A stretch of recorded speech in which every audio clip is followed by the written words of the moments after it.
Hi everyone, welcome to the quiz app with Django and React. So in this video, you're going to learn how to build the quiz application using Django on the back end and React on the front end instead. So before we proceed, I would love to give you a brief overview on how this application works. You get so right now we have our application here. Before you can take the quiz, you must impute a username. You understand? So I can just come here and say, let's say Daniel, and then we'll say right now here's our backend. Let me show you the backend. So we have right now we have our questions. For now, we only have 5 questions. We have the options for each of those questions. So we have 4 options per question. You can see them. We have them here, and we have our students. So now we have these are the students that has taken the quiz already. So right now I want to add some new students. So we have Daniel. So we're going to say less. So if you do not impute a value there, you can't proceed. You can see the button is not clickable. So I'm going to say Daniel. So let's start. Because it says hi Daniel, currently on question 1. You can see currently on question. You can see we have a timer here. We're given 50 seconds to answer this quiz. If the time elapses and you're not done, the quiz will get submitted automatically, and you don't want that, right? So we're going to be fast now. So the first question says JavaScript's most popular front-end framework is as React. Next. So JavaScript runtime environment for the backend, that should be Node.js. Next. Python most popular backend framework is, I guess you know that, Django. Next. Which of the following is a database? We have MariaDB, MariaDB. The answer is MariaDB, right? So next, so here's our last question. It says 5/5. You can see our time has elapsed, and it says, "Hi Daniel, you scored 20 out of 25, and that's 80%." So back to our backend. So over here, if you refresh now, and see we have Daniel. Daniel scored 20 and it says done. So once the status is done, this user cannot retake the quiz. Understand? So you can see Daniel scored 20, right? So the status says done. So if I come back here, if I restart, I'm going to restart the quiz, restart. If I restart this quiz right away and I try imputing Daniel again, let's start because it says Daniel has taken the quiz already. Instead, so I'm going to try, let's just say Esther. Okay, let's start. So we have Esther now. So we're going to answer this as fast as possible. This time around, we don't want our time to elapse. Instead, I'm going to say React next, Node next, Django next, MariaDB next, and the answer for this is Django. Which tool does Django use for creating REST API? It's meant to be Django REST framework, but I mistakenly imputed Django there. Don't worry, you can always correct that. So we're going to submit the quiz. So let's submit the quiz, submit. And right now, Esther scored 25 out of 25. And if you go down to the backend, refresh the page, you see you can find Esther. She scored 25 and done, right? So Esther cannot retake the quiz. You understand? So I'm going to restart the quiz again. So one thing is this now, once the quiz starts, let me just say, Danny. So once the quiz starts, you are advised not to refresh the page. If you reload the page, you automatically score 0. And you don't want that. If you reload the page once the quiz starts, the user will automatically score 0. So try it now.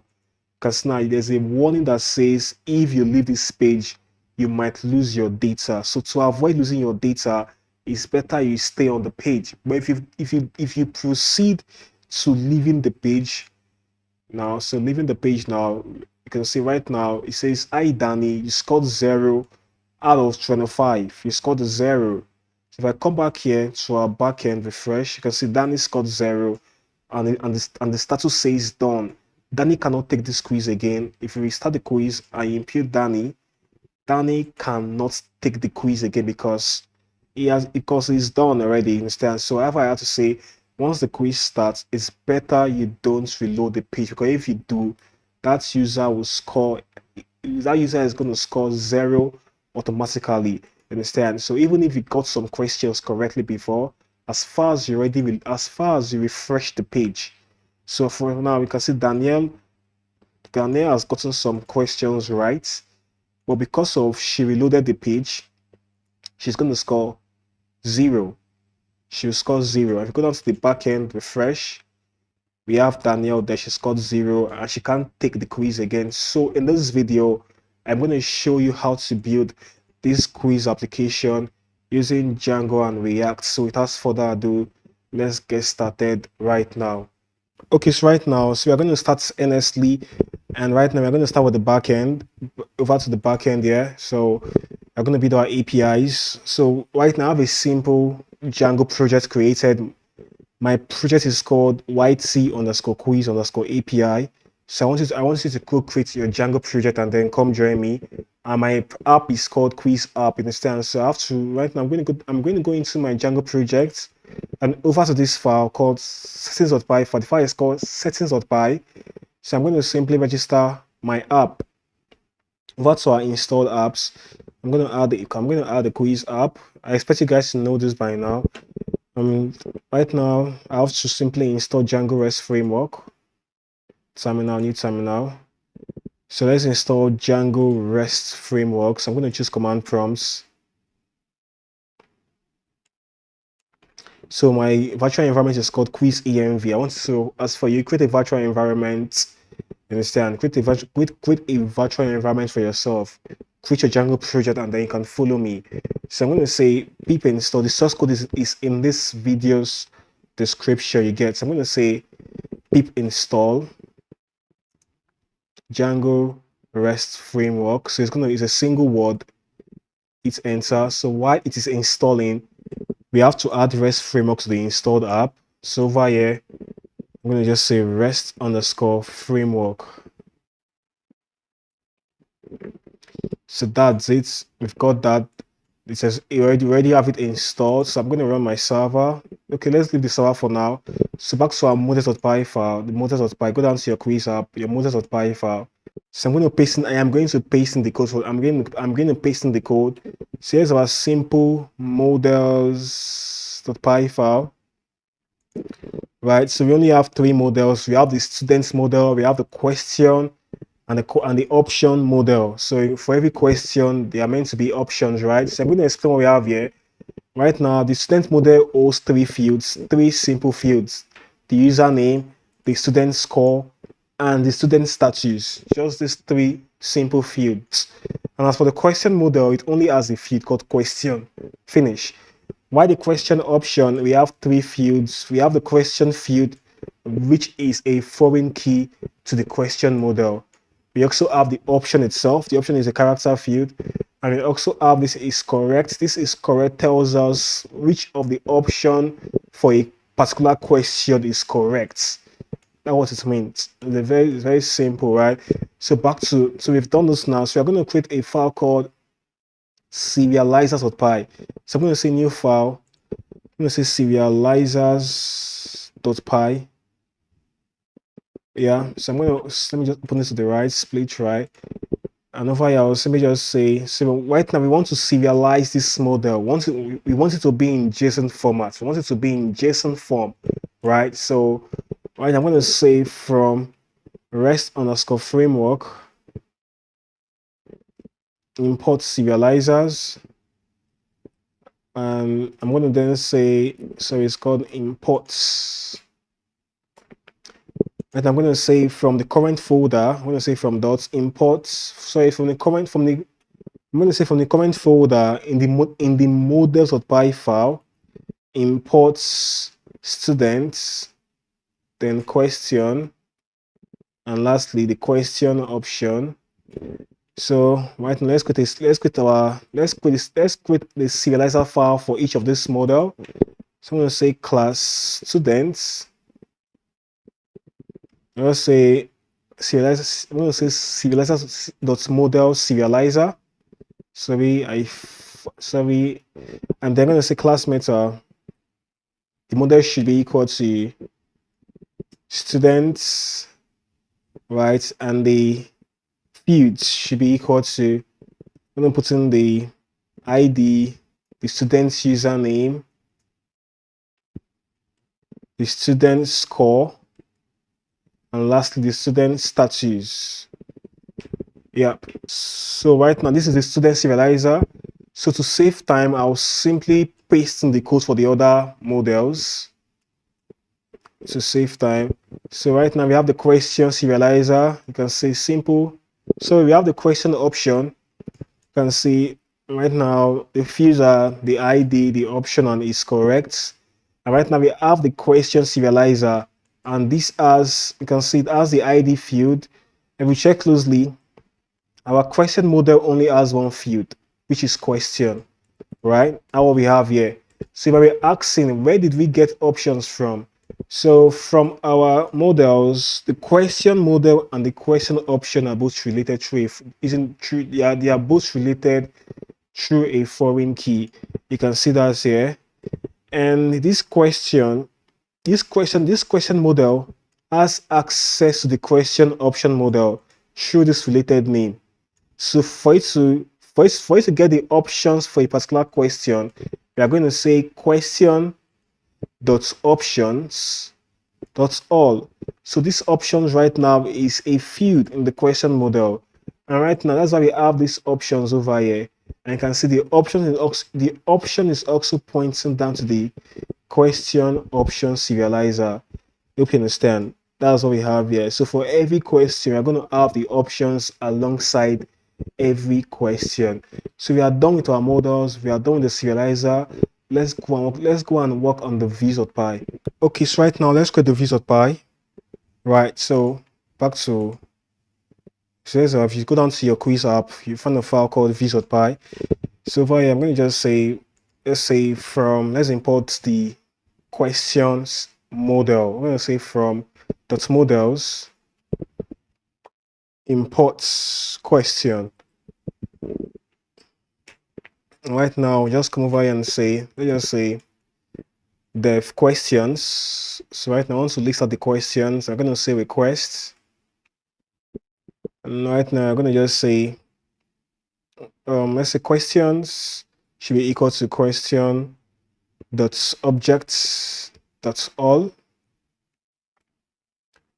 Right now, I'll just simply say serializer should be equal to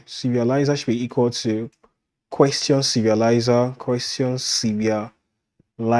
and I'm passing the questions. And I'll say many should be equal to true. Right, so you have to import question serializer. I'm going to say from the serializers import question serializer, right? And over here, I'm going to return a response. I'm going to say return response. I'll say serializer.data. So let's import response. And I'm going to say from REST framework.response. I'm going to simply import response. And yeah, so right now I want to add an API decorator to this function. I'm going to say from REST underscore framework dot decorators imports API underscore view. Right, so far I'm going to just say at API underscore view. So this is going to be a get requests. Yep, so that's it. So you have to create a URL mapping for this view. So back to your quiz app, I'm going to create a new file called urls.py. So here's the file. I'm going to say from Django.urls. I'm going to import paths. I'll say from the current folder import views. And over I'll say URL patterns should be equal to, I'm going to say paths. So I'm going to just say questions. And I'll say views.questions. And the name is going to be equal to questions. So you have to let our Django project know about this file. So I'm going to say from the current folder import views. So right now you have to let our Django project know about this url.py file. So back to your Django project, and mine is called yt underscore quiz underscore API. So here's the url.py file. So over here, I'll simply just come over here and say parts. All right, now then, but that should be an empty string, and I'll say include. I expect you guys to know this by now. If you don't know it, there's no problem. Just drop a comment. I'm going to make a complete tutorial for, I'm going to make a complete Django tutorial for beginners. I'll make a complete Django tutorial for beginners to get. I'm going to say include quiz app.urls. So you have to import this include. So we have to import it over here. So we're done now. I think we are good. So let's make migrations. So I'm going to say, let me say Python manage.py, make migrations. So right now, let's migrate.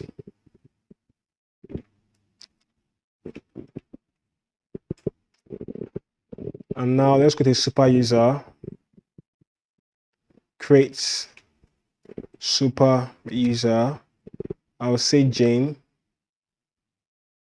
Let's say Jane. Okay, password, simple password. Let's say yes. Okay, you have a super user created. Now let's run the server. That should be, let's run server. So our server is up and running. So back to the browser. Let's see if things are working. So I'm going to just say 127/8000. Then go down to questions. Remember our views. These are our views.py file. This is the views now. The URL for the URL for this view is question. This is the URL. So if you go down to /questions, you're meant to see your questions. Understand? You're meant to see them. So go down to /questions. Boom, you can see we have it there, but currently we don't have any question in our database yet. That's why this list is empty. So once we populate our database, we're going to have a list of questions and their options to get. So as for you now, I recommend you go create some quizzes, I recommend you go create some questions and then add some options for each question. I'll show you how it is being done. Back to our Django admin. Let's go to our, I'm going to say 127/admin. So remember we created a super user and I called the username Jane and the password. Let me input the password. I'm going, log in. Okay, right now we are logged in. So you have to add those models to our admin.py file. We have to add them to the admin.py. Quiz app, admin.py, where are you? I'll just say from .models import everything. And I'll just say, let me just say students, question, and question option. And over here, I'll say admin.site.register. I'll simply just say students, question, and question option. So our server is trying to reload again. Once it's done reloading, I think you can then refresh the page. Right now you can see we have them here. Perfect. Okay, so right now I already added 5 questions to my data. I already added my own 5 questions. So it's very simple. You click on this add question button on the top right. Let me show you. Click on the add question button. You can then add your questions. Simple. So let's add the options right away. So click on the question options. So here we are. How do you add right now I already added an option. You can see it says Angular for, okay, I need to make this more friendly. So go down to my admin.py or admin.py now. Okay. So I'll copy the code to I want to make this stuff more friendly. So I'll paste in this code here. So now right now we are using a list display. So it's going to make the admin look better. So let's see. Let me add a comma there. So just go and check out this display is going to help us list out these fields on the admin is instant. You see how it's going to look now. Refresh now. Perfect. Now you can see now right now I already added an option for this question because the option is Angular and it is for this question called JavaScript most popular front-end framework. So this is an option for it and can say is correct is false. Right now, I'm going to add another option for this same question. Click on this, click on the button on the top right. So I'm going to select the question, which is JavaScript most popular front-end framework. So I'm going to put in another option. I'm going to say React.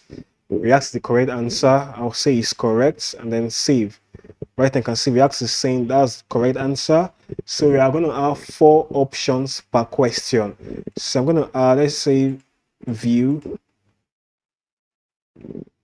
And then see, I'm going to add one more. Let me just say Swift, right? Okay, you know that's Swift, right? And save. So now we have 4 options for this question, right? So we are going to add another option. We are going to add another set of options for a different question now. So I'm going to pick JavaScript runtime environment for the backend. I'm going to say, let's say bash. I'm going to come over here again and say, let's just say command prompt. These options are wrong. Right now I'm going to say Node.js. That's correct. Okay, I'm going to just say terminal. And the right answer is Node.js. So just pick the question and say it's correct. Save. You can see now we have 8 options. 4 options belong to a separate question. The other 4 for another question. You can see for this question, this is the right answer. For this question up here, this is the right answer. So you can go ahead and add as many questions as you want to. And since members, you add the questions, you also have to add their options. So that's it. So right now, let's configure Django course. I'm going to say Django. Right now, once to connect our front end and back end, we're going to use the Django course headers. So I always recommend this site called Stack.org. So if you click on stackorg.com. So you can read the article on the site to gain more information. So first thing first, let's install Django course headers. Copy this command, pip install Django course headers back to your terminal. I'm going to open a new terminal, new command prompt, and I'll paste in this command. Make sure your virtual environment is activated. So while it is installing now, let's add course headers to our installed apps.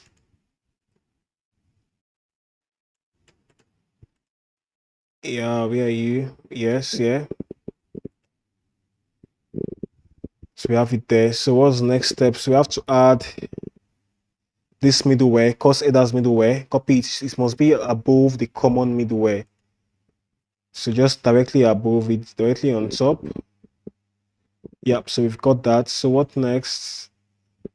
Let's add the allowed origins. This is going to be the list of domains that can access our backend API. So right now I'm just going to add my front end local domains.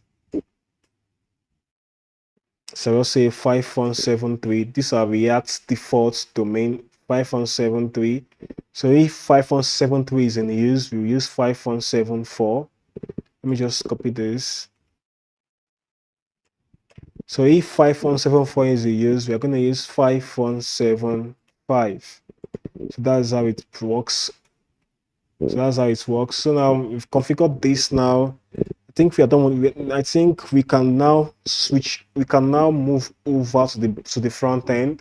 Our back end is good enough. Right now we can consume the questions endpoints from the front end. So now let's go configure our front end. But before we do that, there's an error. Can't really say where it's coming from. Let's run server. I'm going to say Python manage.py run server. Hit enter. So okay, our server is up. There's no problem. Okay, guys, right now let's create our React project. So I'm going to open my CMD. I'm going to say command prompts. Hit enter. CMD. Come on. Okay, it's here. So I'll go into my React projects folder. I have a folder where I create my React project. As for you, you can create yours in whichever folder you want to. It's fine, you get. So I'm going to say cd documents.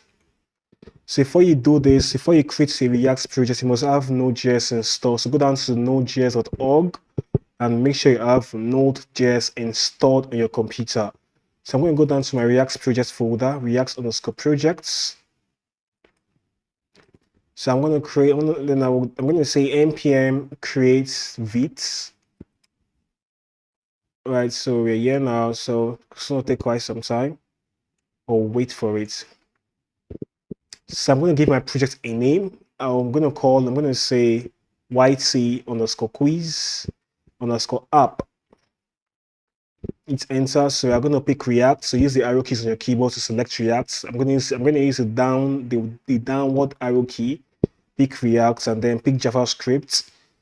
Yep, and then we're going to go into our React folder, our React project. I'm going to say cdyt_quiz_app.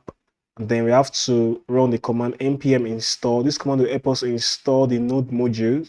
The node module contains the folder. It contains our project dependencies. So it'll take you quite some seconds. So you have to just wait for it to install the dependencies for our React project. Okay, now so right now we are good to go. So I'm going to just open this folder on VS Code. I'm going to say code and then dots. So this directory will be open on VS Code, and right there you can proceed. So yeah, so we're here now. So you're going to do a simple cleanup. Yep, so go down to your source folder. Yeah, source folder, here we are. Yes, I'm going to delete the file called app.css. We don't need it. I'm also going to come over here and clear out the content of our app components. We don't need it also. So we have to, so I'm going to use a snippet called RAFCE. So go down to your VS Code extension panel and search for EX7, right? So I think it's this extension here. This one I click, this one I'm hovering around. Yeah, so this extension is called EX7 plus React Redux React Native Snippets. So make sure you have this extension installed. And once it's done, with this snippet, RAFCE, you can easily create a component for your React application. RAFCE, right? Once it is suggested, what's wrong? So this is it here. Because right now I have my app components created, very clean. Hello world. Right, so that's it. Yeah, so our index of CSS. Okay, that's fine. Let's run our server. Let's run our React server. So let's say let me use the command prompts. So I'll say npm run dev. Yep, so okay. So it says here, come on, hello world, right? So don't worry about these styles. The styles is coming from our index of CSS. So I'm going to clear out the styles in this file, and I'm going to use my own styles. I'm going to use the styles from the React from this project I showed you, right? So I'm going to use the styles from this project. So yep, so we're good to go. Right now, I'm going to create a new folder called components. Create a new folder in the source folder. Create a new folder called components. New folder. I'm going to say components. Yep. So that's it now. So we're going to create some components now. We're going to create our header components, header.jxx. So I'm going to get the code for this. I'm going to get the code for the components. Let me just say RAFCE. Yep. So now Here's our header components, simple one. So I'll get the actual code for our header. This is our header here. This is how it looks like. This logo and this React and this title. This is our header, right? So let's get the components. Okay, I just got the components now. I'll paste it here. Simple. So we have this icon. This icon is from React icons. This icon you see on the screen.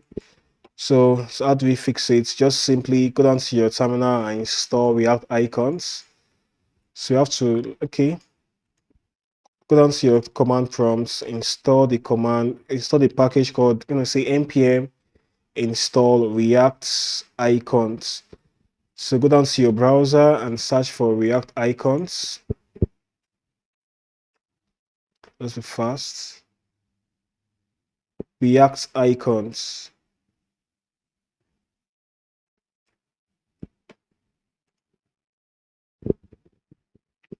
So click on the GitHub on the first link. So I'm going to copy that icon. We have it here.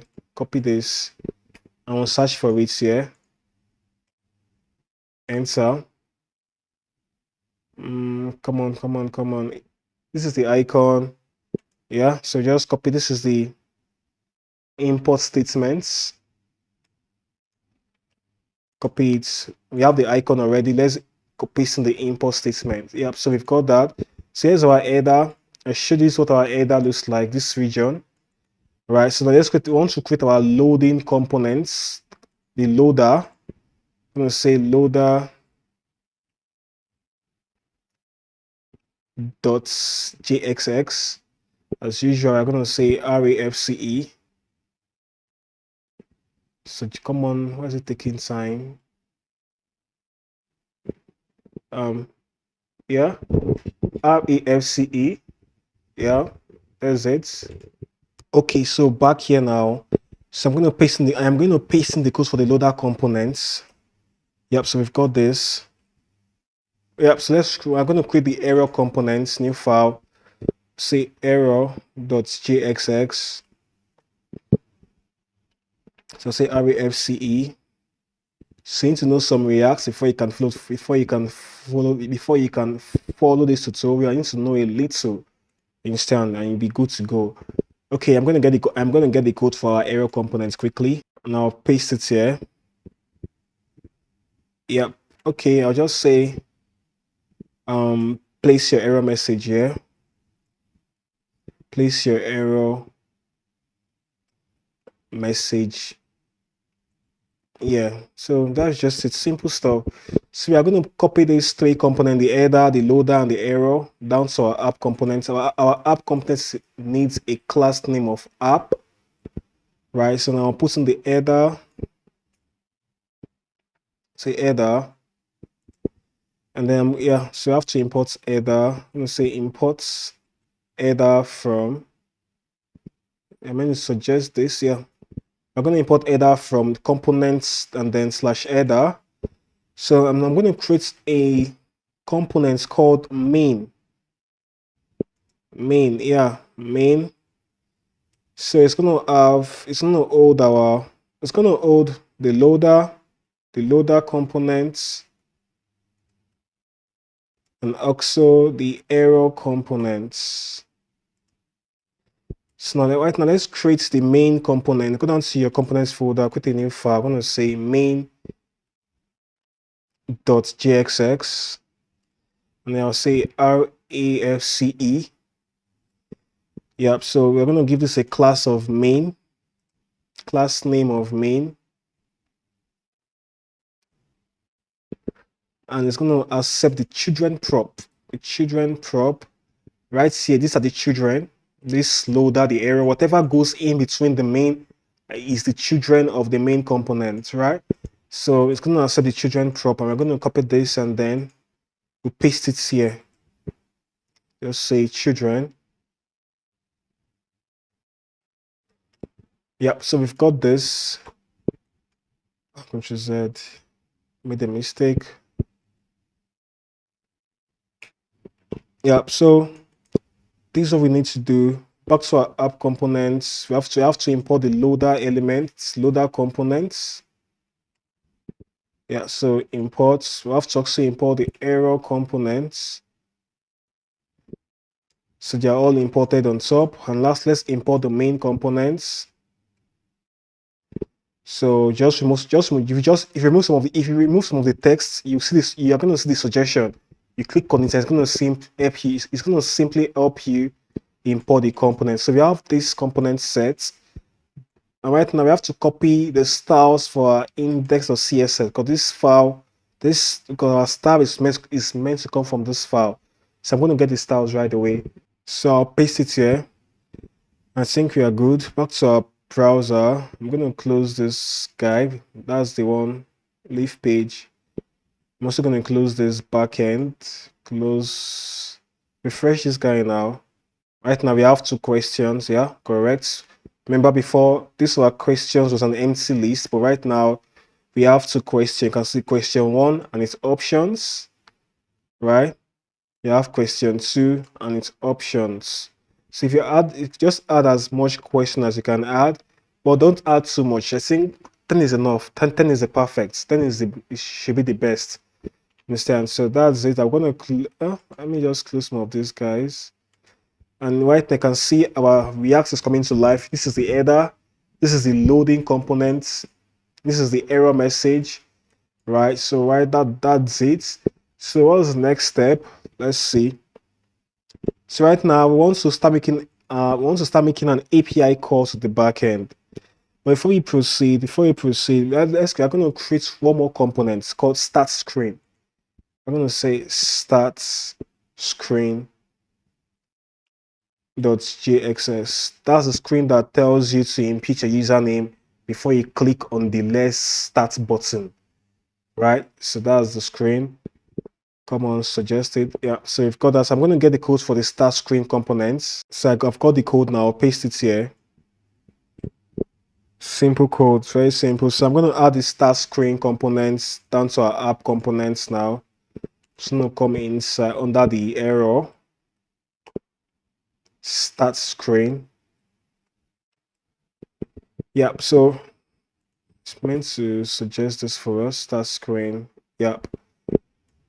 Back to the page now. You can see we have the loader, we have the error, we have the start screen. So we are meant to show each of these components mutually. We're not meant to show them at the same time, right? So we're not meant to show them at the same time. So right now, how do we proceed? Back to our component, our app components. We're going to create a state. And I'll call this state, I'm going to say const. I'm not going to say loading states. Now say set loading states.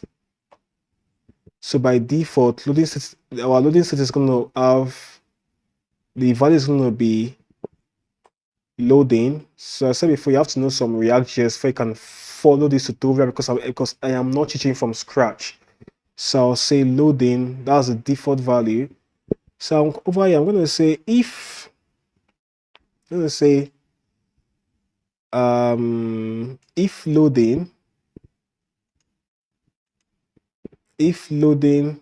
states is equal to loading, we want to return the loader components, right? So what are we going to say? So I'm going to also come over here and say we're also meant to have an error state. I'm going to say const. I'll say error. I'll say set error should be equal to use states. And default is going to be, let's just say null. By default, error is null. So I'll come over here and say if error has a value, we're going to simply show the error components, right? So I also like to pass this error as a prop over to our error components, understand? So paste it here. So now, and over here, we're going to say if loading state is ready, it's loading states. Spelled it wrongly. So over here, I'll say if loading states is ready, if it is ready, we're going to show the start screen. Paste this here. It's gonna be the and. Back to our code. This may disappear, but it's still showing. Refresh. Ouch, this is showing. Sorry, if loading state is equal to ready.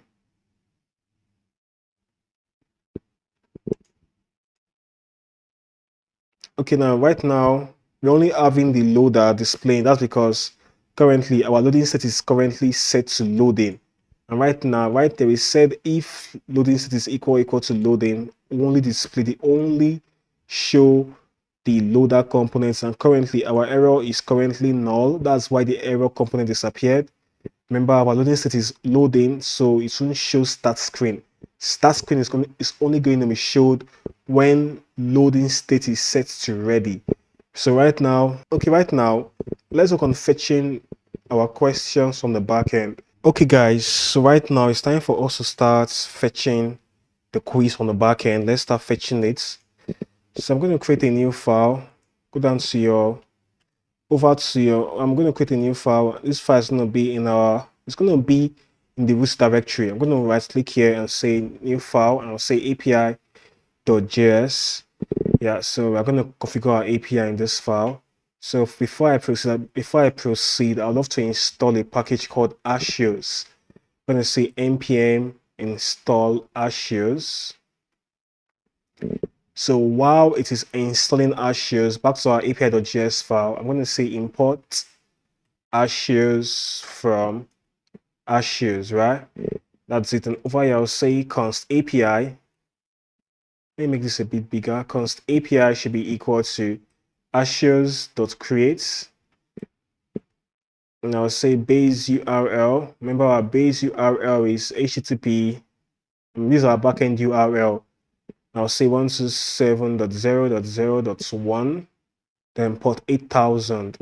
Right, so currently we are on port 8000. So this is our base URL, and then I will say export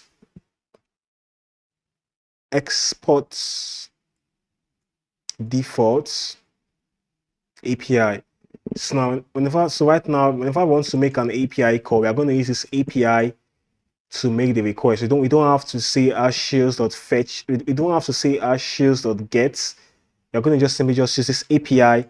We're going to say API, then the request method, and then the endpoints. The endpoints I'm referring to is this. For example, for these questions, the endpoints, you have to go down to /question before you can see. Remember, this is the endpoint I'm referring to. So that's it. So back to our app now. So we are going to make an API call in the app components. So whenever our page renders, we're going to say, before I proceed, I have to create a new state. So I'm going to call the state questions. I'm going to say const questions. And I'll say set questions. The default value is going to be an array. I'm going to say equal to use state. Put an array there. And so whenever our app component renders, we're going to use effects hook to make an API call. I'm going to say function. So it's going to be an anonymous function.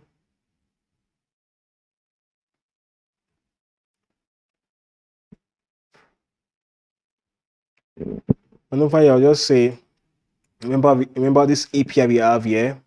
So we have to import this API from this file. And I'll say API. So you can see this is the suggestion. This is the imports here. Click on it. API.get. I'm going to say questions. Right. So I'm going to say, so if the request is successful, we are going to have our then promise. So we want to console out the response we get. It's going to say console.log response.data. And if there's an error, we are going to use our catch block. We're going to say catch.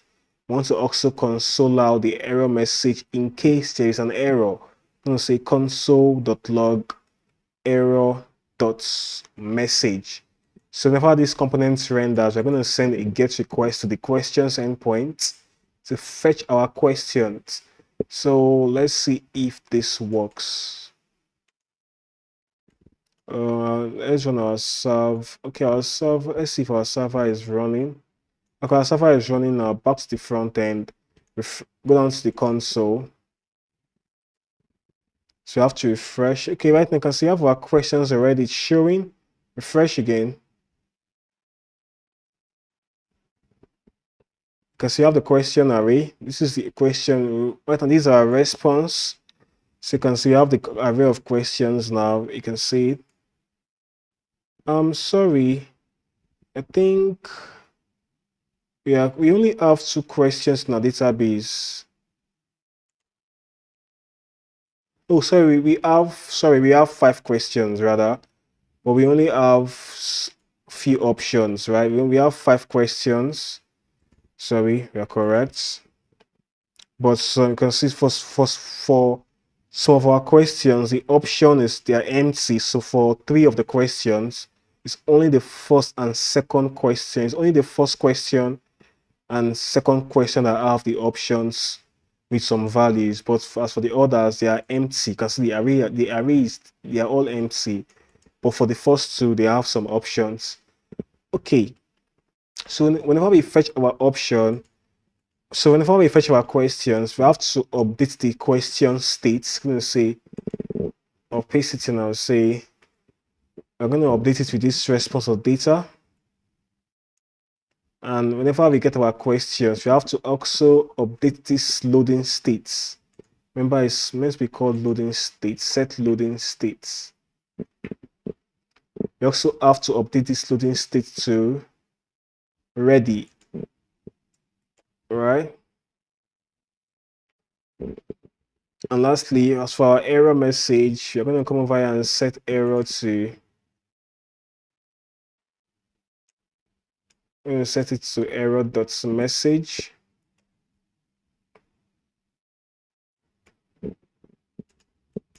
Yeah, now, so now that we have our questions, we are going to see right now, you can see the loader has disappeared now. We are only having the start screen being displayed for us, right? So as for our error message, as for the error, we have to pass, okay, we already passed this error as a prop. This is the error as a prop, we already passed it as a prop, right? So you have to go into the error component and accept this prop.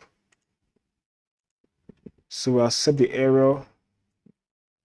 Then we have to also display the error here. We're going to replace this and put in the error there. So this is good. This will tell us the cause of the problem we are facing. In case there's any problem, this component will reveal the problem for us. So I think we've done this. Now, what's the next step? Okay, now we have fetched our questions. So right now, this thing is a dummy value. It's a dummy value. So right now, I want to get the number of questions we have. I'm going to come over here and just say const num on the num of questions should be equal to questions dot length. Right, so that's it. Now pass this as a prop down to my start screen components.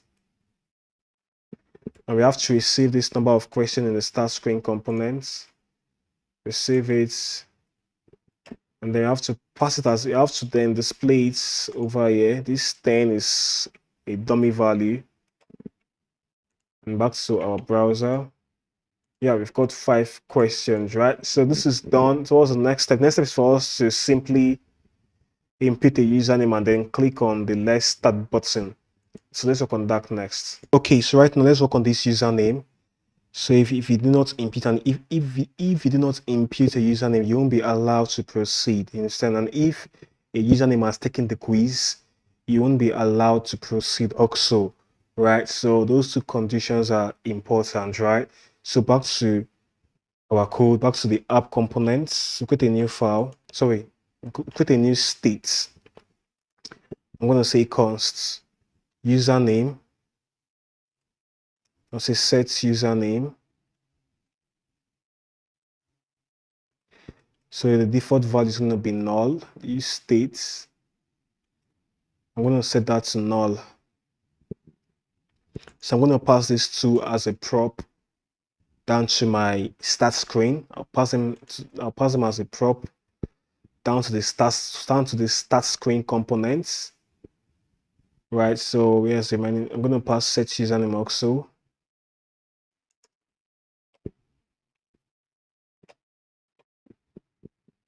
Save it. So we've got that. So we have to receive these two prop in the start screen components. The first one is called username. The other one is called set username, the setter function. So I'm going to say the value of our input field should be username. The value should be equal to username.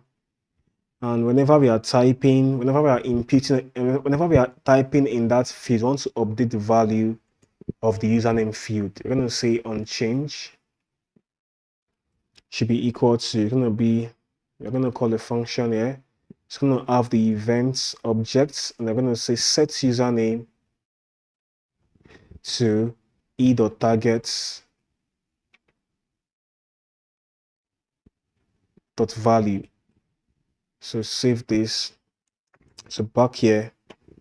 So let's see if we can input anything there. Okay, we can. Perfect. So it's working now. So right now, I'm going to say if username is null, back for our button, I'll say disabled. It should be disabled if username is equal to null. We are going to disable the button. This field must have a value before you can proceed. Right. So we've added this now. Let's see if it's not working. Let's refresh the page. You can see now you can't proceed. This, you can see that sign there. It means that you can't proceed. So our next aim is this now. So whenever a user inputs a username here, we want to create a new student based on that username. You understand? So we are going to have three things happening. We are going to have two things happening here. So whenever I input a username, we are going to check if the user has taken the quiz or not. The first thing we do is this: we create the user using that username. We create the student using the username that was imputed here. We create a student using the username, right? So while creating, when next that name comes again, we are going to check if that student has taken the quiz. If the student has taken the quiz, we are going to simply tell you that you've taken this quiz already. It's as simple as that. So we are going to work on the back end. So back to our backend code now, back to our backend API. We're going to add a new view. I'm going to come over here and call this function. I'm going to say def. I'm going to say as taken quiz. As taken quiz. So this function will do it will do two things. So it's going to help us create a new user and to also help us check if the user has taken a quiz. If the user has taken a quiz, it will not grant you access. So I'm going to say requests. So we are going to be expecting the username from the front end. And this is how we do it. We're going to say request.data get. So the username, we are going to be expecting this username key from the front end. We are going to be expecting an object. We are going to be expecting an object from the front end, and this object is meant to have this key called username, and this key is meant to have a value. Understand? So we are going to get the value through this key, and then we are going to simply confirm. We're going to say username should be set to uppercase. Want to save all the username in uppercase format. I'm going to say username should be equal username dot upper. Whatever value we get, we're going to convert it to uppercase. And then we're going to say student underscore created. We're going to say equal to students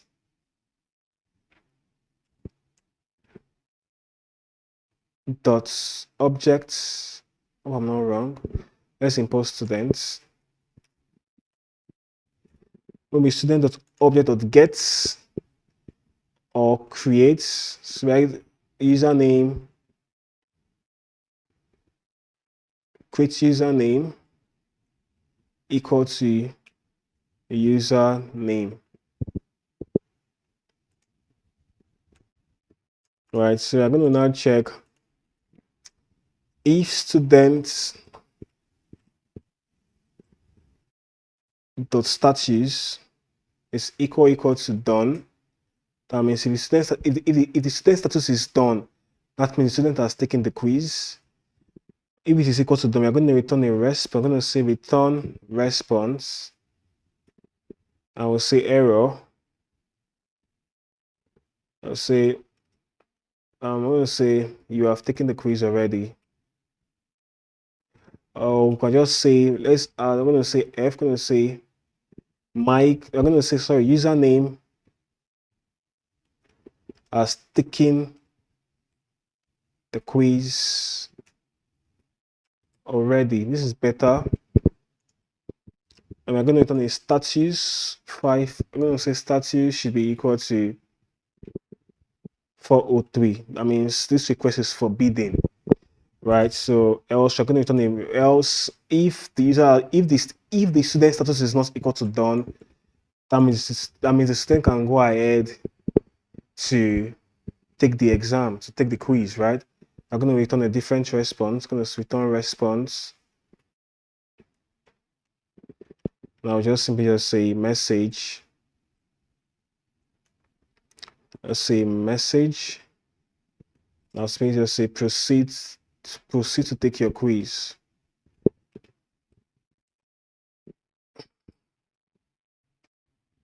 So our main focus is this first response. So if the student's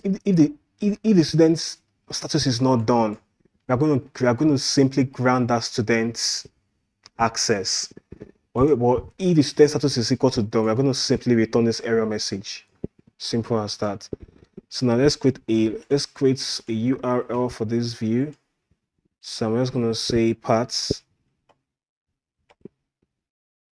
Now I'm going to paste this. That's the endpoint as taking quiz. It's going to be views dot as taking quiz, and the name should be equal to as taking quiz. Okay, so we've got our endpoint ready. Back to the front end. So right here, we are going to send a post request. So I'm going to say, we'll say function submit username. Right? Submit username. And I'm going to say API common dot posts. Our endpoint is called as taking quiz. Yes. Remember, we have to pass our username. I'm just going to let me just say student username. Let me just go over here. Just say const object, going to say student username. So it's going to be equal to username. This is the key, and then the actual value is also username. The key name is username from our backend. Remember, we called it username. Don't forget username, right? The key name also has to be username. Understand? So that's what we did here, and the value is also username. So we are going to pass this objects over here. I will say dot then. So if our request is successful, if it is successful, we want to simply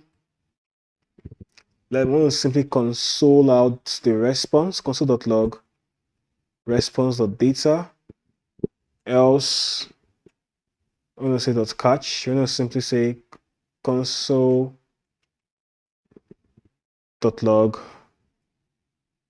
So let me add my curly braces.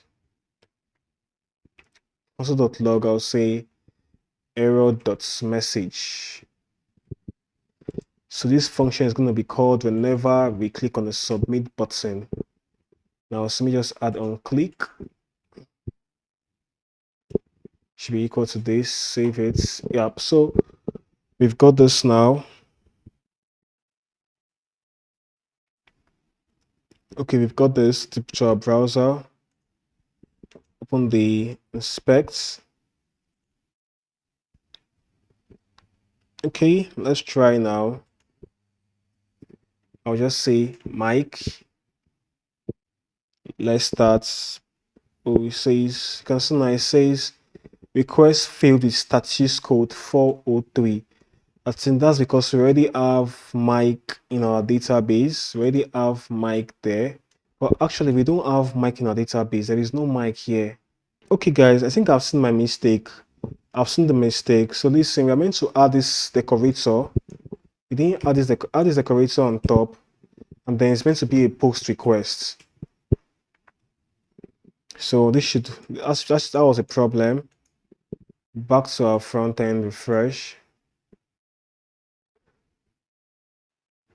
And one more thing again, whenever we click on this submit button, we want to simply clear out the form. That's important. Back to the front end now. So whenever we click on the submit button, so whenever, yeah, let's clear out the form, right? So, okay, I think I'm going to just say, I'll say set username. So an empty string. Let's put it at the bottom. So we're going to set it back to null. Yeah. So I'm going to say Jane. Let's just say Mike as usual. Let's start. It says undefined. Method not allowed. Okay, this is a different error message. API.post. Taking quiz. Still not. Let's see our backend API. Let's see the error message. It says method not allowed. That means you're not allowed to send a post request. But why? Why is it doing this?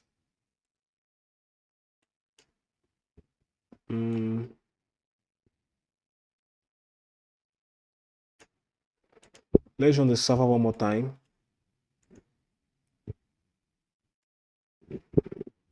On server.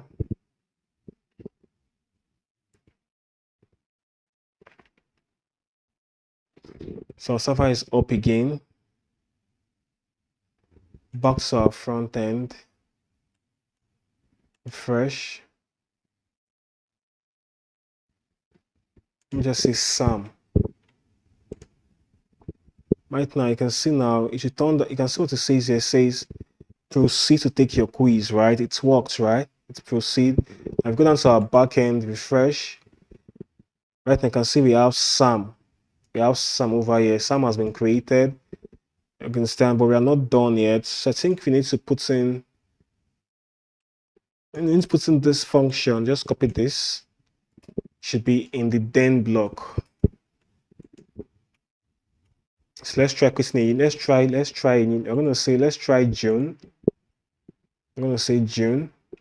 Let's start.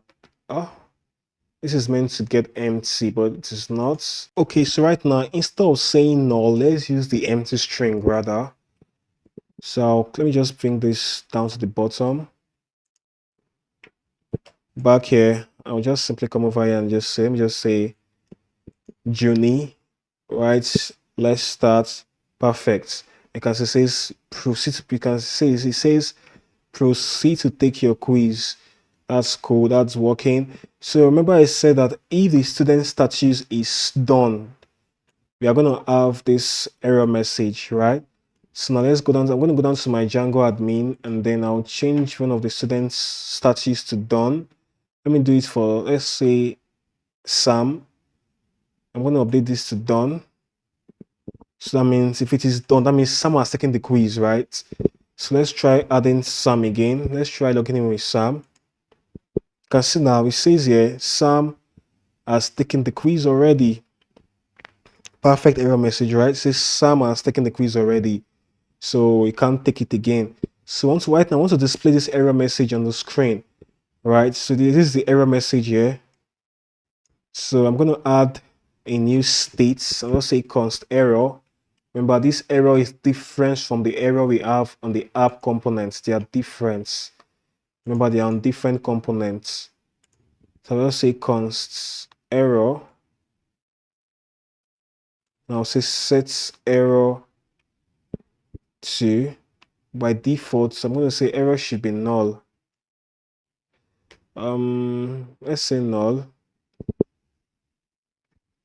And then I'll set error to, I'll set error to this. Yeah, so over here, I'm going to simply uncomment this error component. Let's simply import it, just O, and then is there a suggestion? And then I have to say if error has a value, I want to simply display this component, and I'll pass this error as a prop to the error components because it's expecting it. If you go down to your error components, you can see we are receiving the prop here and we are displaying it here. So now I'm going to try again with Sam. So I'm going to try logging in with Sam again, and we're going to have an error message that pops up here, telling us that Sam has taken the quiz. So I'm going to say Sam now. But I can see now it says Sam has taken the quiz already, so Sam cannot proceed, right? So that's that. So what if right now if I impute a user that has not right now I want to impute a completely new user that has not yet taken the quiz. So after we've imputed it and we click on the button, we want to display the question. So let's create the question components first. Say new file. Now say question.jxx. Just say RAFCE. Now simply come over here and just say quiz. This is just for testing. Just say quiz question. Simple, right? So back to our app now. I'll say if loading state is equal to active. If loading state is active, we want to simply display the question components. Right? So down here, just come over here and say if loading states, come on, if it is equal to active, I'm going to simply display, I'm going to say display the question components. Oh, it's meant to import this for me. Here it is. So whenever we input a user here and the user has not yet taken the quiz, we want to simply set. So what happens now? Whenever we click on this button and the user is a valid user, the user has not yet taken the quiz, we want to simply set loading state to active. We want to set loading state to active. How can that be done? We have to pass the loading state setter function as a prop down to the start screen component. So I'll copy this and over to my start screen. Here's the start screen component. I'll paste this here. So with this function, we can update the value of loading states in whatever components. So I'm going to go into my start screen components and accept the prop. Right, and what I'm going to do is simple. Whenever this is true, whenever this .then gets executed, I'm going to just set loading state to active. All right, so let's try it again. So if the user has not yet taken the quiz, so we can display the question. So I'll just say Mike. You can see now it showed me the quiz question. This is not the right right now you can see we are seeing the quiz question. It's working, so that's fine. So right now I want to display the actual quiz question. But before we do that, I would love to store the username in the local. I would love to store our username in local storage. I'm going to over here. Whenever we successfully submit a username, and if it is successful, I want to simply store that username. I'm going to say local storage dot set item. Now just say username. Username is the key, and now passing the actual value as username also. Yep, so I have a reason for this. When we get there, I'll explain it to you. So we've done this now. What's the next step? The next step is for us to now display the actual question and their options. So now let's work on that next. Okay, so right now, whenever you input a username, instead I'm going to just say Mary. And if you click on Let's Start, you'll be taken down to the question page so you can take up the quiz, right? So here's our question page. What we have here is a dummy text. So it's time for us to style this component to make it look good, you get. So right now we're going to work on that next. Okay, so I'm back here. Here's my question component. So I'm going to paste in this HTML code. So we've got this code now, simple code. Here we are over here. We are going to for now I'm going to simply comment out this option container. We are going to work on that later. So comment it out. So right now, back to our app components. Let me close this guy. Back to the app components. So here we are. So remember our first question. Remember from what we are returning over. Let me show you from the data we returned in the console. Okay, here is the arrays of questions returned over here. So we have them here. So I'm going to open it. And I can see the first question object has an index of 0. You can see the 0 here. The second question object has an index of 1. So the question, for example, the array we have, for example, in arrays, the first element has an index of 0. The one that follows has an index of 1, and so on. You get, so the first item has an index of 0. So right now we are going to create a new state. Go back to your app components. We are going to call this state question index. I'm going to say const. Now say question index.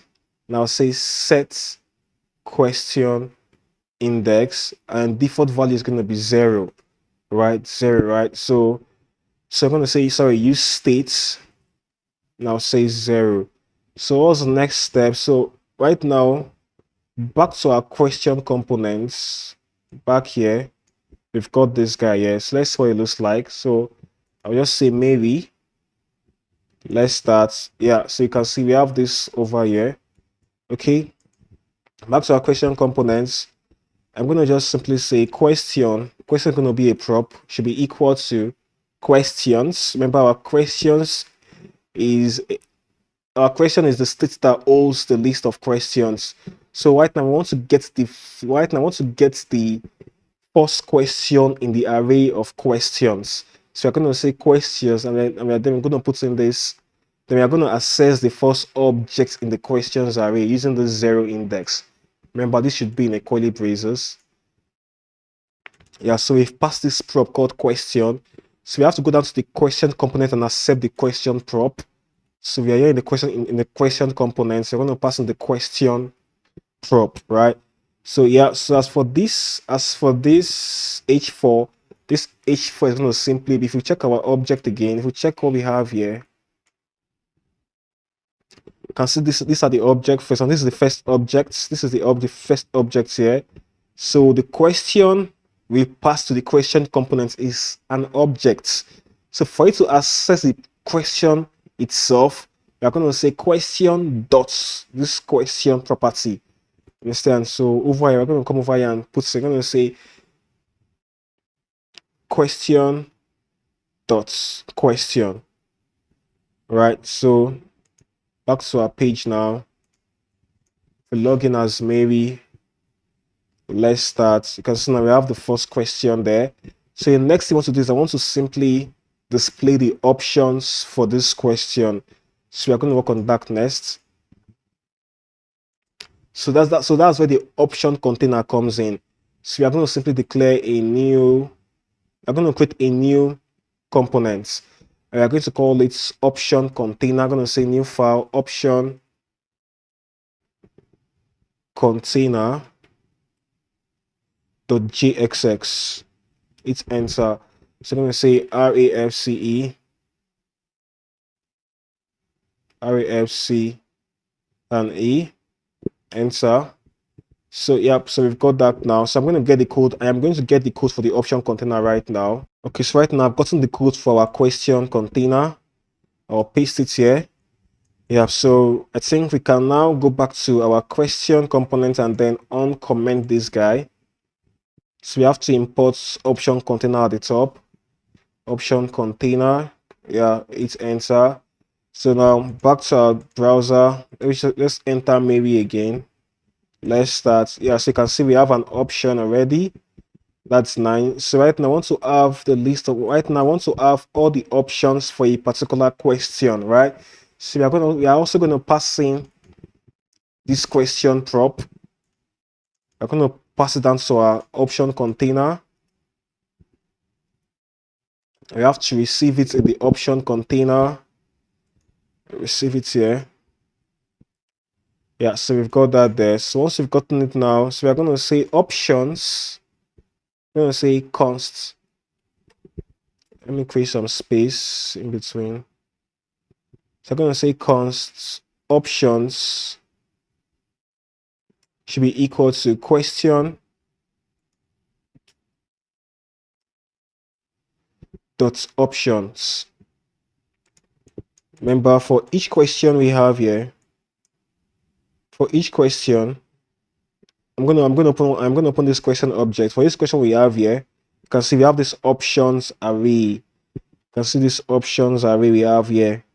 So what we are doing. So over here saying question dot options. So I'm going to simply map through the options now. I'll come over here. And I'll say, let's say options dot map. So for each of the option, I want to get the individual option objects. I'm going to say option. Then I'll pass in. Then I have to call in, bring in this element. Yeah. So right now I have to pass in the key prop. I'll say key should be equal to option dot id. And right now I'm passing the option itself. So I'm going to say option dot option. Option dot option. Because if you check closely, if you check the from we have, this is the option array. So open it now. You can see for each option object we have the option property. For each option object we have the option property. You can see that there, right? So I'm going to just save it, format it. Yeah. So we've got this now. So back to our code now. We should have our list of options displaying on the screen. You can see for the first question, you can see we have the question and we also have the options, right? So what's the next step? So the next step is for us to work on our next button. So whenever I click on a particular option, I want to simply highlight the option I clicked on. And once I click on a particular option, I want to also display the next button. So right now I want to work on, whenever I click on any of this option, I want to simply show that that option has been selected. So how do we do that? It's simple. So go back to our app component to create a new state. And we'll call this state. There's a problem here. Sorry. I am meant to use this is meant to be question index and not 0. I'm meant to use the states. I just saw this state over. I meant to use it over here. Yeah, it's not meant to be 0. You understand? So you're not meant to use a random integer in your code. Every integer, every value must come from a variable or from a state. That's how it's meant to be. So I'm going to create, so right now I want to work on able to highlight a particular, what do I mean? Able to highlight a particular option. So if you click on React, you want to show that React has been selected. If you click on view, you want to also show that view was selected. So let's work on that next. Okay guys, right now let's work on the next feature. So back to our app components. So I'll create a new state and I'm going to say const. I'm going to call this selected option. And I'll say set selected option. And we're going to call the setter function set selected option. But that's the convention. And by default, the value is going to be null. To be null by default. That's null simply stands for nothing, no value.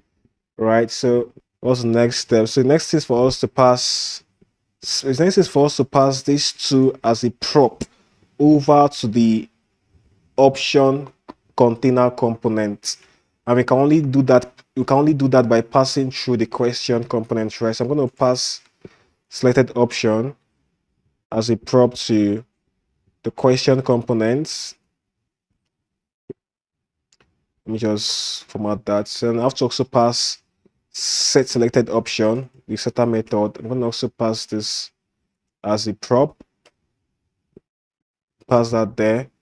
Okay, so once that is done now, so I'm going to simply open the question components on the right, so I can. So once I've done that, now I have to accept this prop in the question components. I'm going to also pass in the setter function.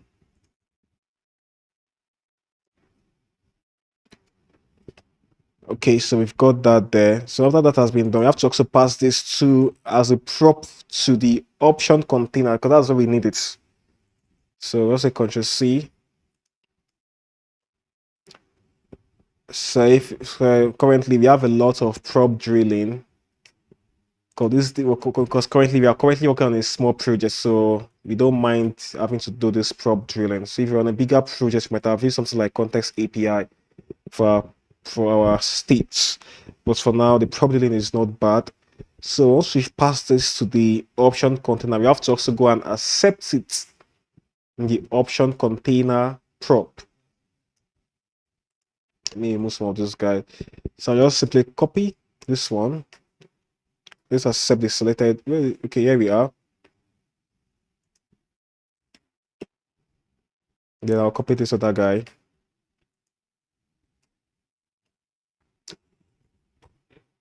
Okay, so we've got that now. So what's the next step? So whenever I click on any of the button, I want to show that that option has been selected, right? So I'm going to add a function here. I'm going to just say function. I'm going to just call it pick answer, or let's say select answer. Select answer. So we're going to have we're going to be expecting we're going to pass a parameter. We're going to call it index. So I'll just say set selected option to index. To index. Okay, now so whenever we click on any of the option, I want to simply, for example, in JavaScript, in an array of items in JavaScript, each item has an index. I tell you that the first item has an index of 0, the other item has an index of 1, and so on and so forth to get. So okay, so I was saying now, you can see we have to set the selected option state to index. I said that I told you before that in an array of items, each of those items have an index. The first item has an index of 0, the second item has an index of 1, and so forth and so on. Because right now, these options is an array of the options objects, right? This option we have here. So right now it also has an extra argument called index that tells you the index of each of the option, right? So I'm going to call this select answer function whenever I click on any of the option button. So I'm going to just say on click, it should be equal to select answer, right? And I'm also going to, okay, first of all, we have to do it like this because we are passing an argument. Let me just save this. So now we are going to also pass this index as the argument for this function. So it's called index rather. And one thing again now, so I'm going to say I'm going to add a condition to this class name. I'm going to add a condition. Let's use the and we're going to do this. We're going to do it the JavaScript way.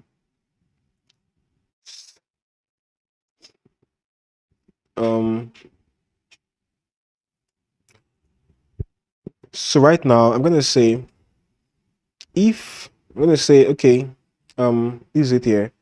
I'm going to just say if I'll say if selected option if it is equal to if it is equal to the index, if it is equal to index, I want to simply, what am I doing? I want to simply return these classes.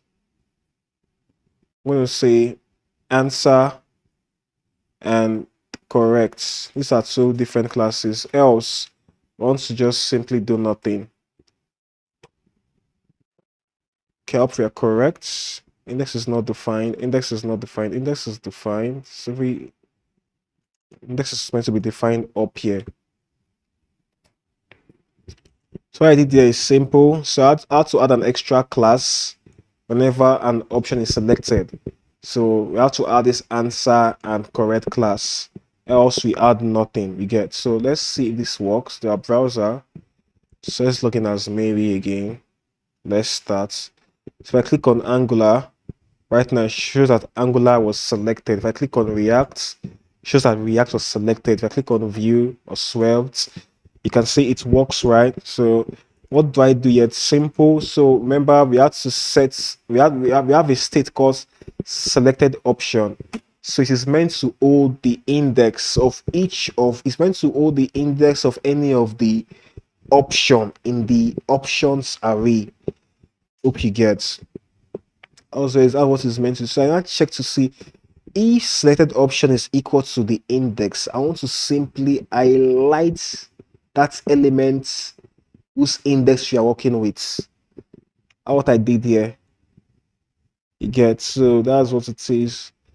So now that's it now. So what's the next step? What's next? So next thing is for us to, whenever we click on any of the option, we want to show the next button. Okay guys, right now let's work on displaying the next button, right? So let's work on that next. Back to our code. So we're going to create a new component. So we're going to call the component next button. So a new file. Next button. .gxx. It's enter. So I have to close some of these guys. We don't need them yet. So we'll come back to them definitely. So I'm going to say RAFCE. So I'm going to paste in the code for our next button. It's very simple code, so simple.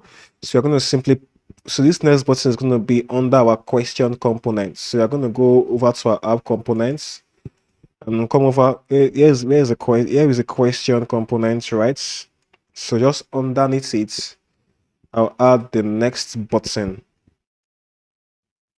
So suggested for me. Next button was not suggested. What could be the problem? So up here, just come over here and say imports next button. Okay, you can see we have a suggestion up here. Click on it. Right now, you can see we're having this error here. That's because we have to put these two in a fragment. So we can only have one parent element. So let's use the fragments here. So I'll just cut this and paste here. Now format my code. Yeah. So we have our next button there. So back here, let's just say Mary. Let's just log in again. You can see you have our next button displayed here. But right now, this next button is only meant to show only when we have clicked on a particular option. You understand? That's when the next button should appear. It should not just be there. So okay, back to our code now. So we have to pass the selected option. We have to pass this guy as a prop to the next button because because this state is what tells us if an option has been selected or not. So you have to pass it as a prop down to the next button components.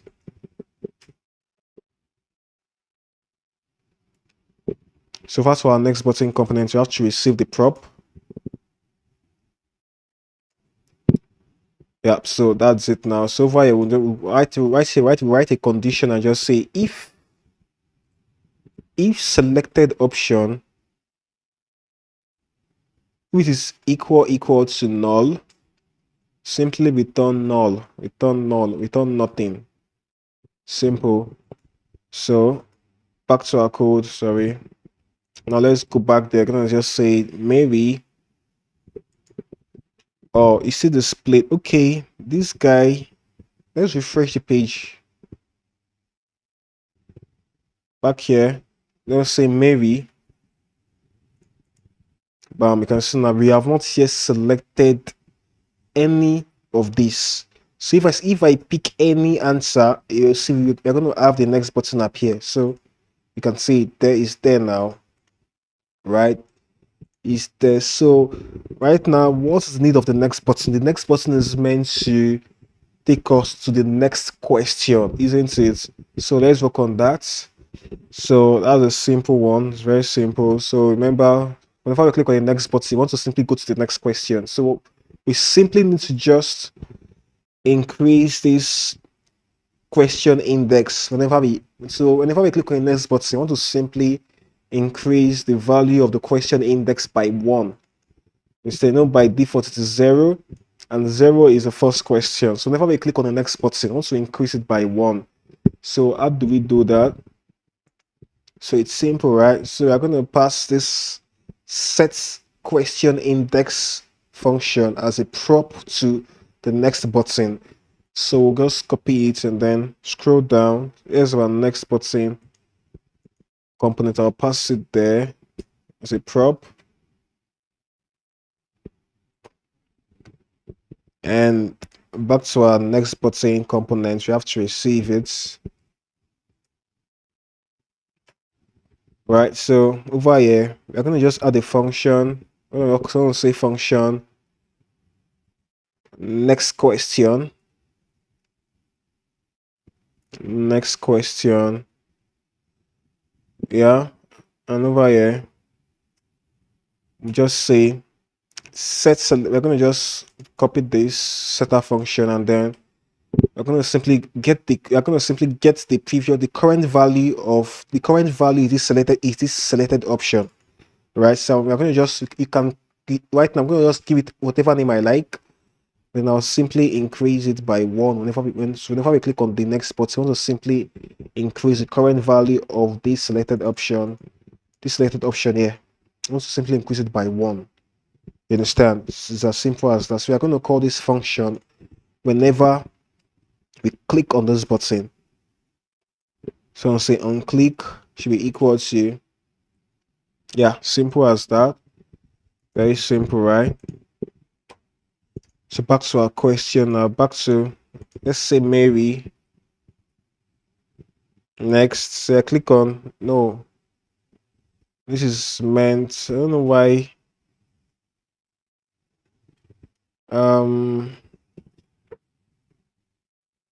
Sorry, let's refresh the page. Maybe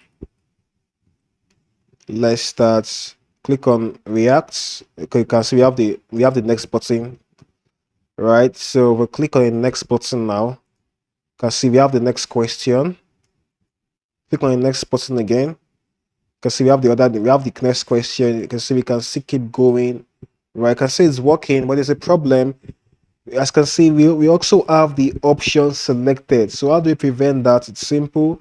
We are going to just simply have to set this to null. We have to just set this value to null, selected option to null.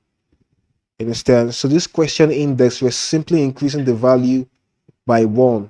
This question index, and here's the current value here. This question index over here, right? So right now, what we want to do now, whenever we go to a new question, I want to simply set this selected option to null. So what do we do? I hope you guessed it right. So I have to pass this setter function for selected option as a prop down to our next button. So we're going to receive it in there. In the next, receive it here. Right. So what I'll do is whenever I click on the next button, I want to simply set that to null. Simple. So let's try it again. Refresh this page. Over here, we just say maybe The reason why we are using Mary is because Mary has not yet taken the quiz. Understand? She has not. We are still testing. Once Mary takes this quiz, we can't use Mary again. Understand? So let's start. I click on Angular. Next, perfect. Bash or Node. Next, or let's say Flax, or let's say Deno.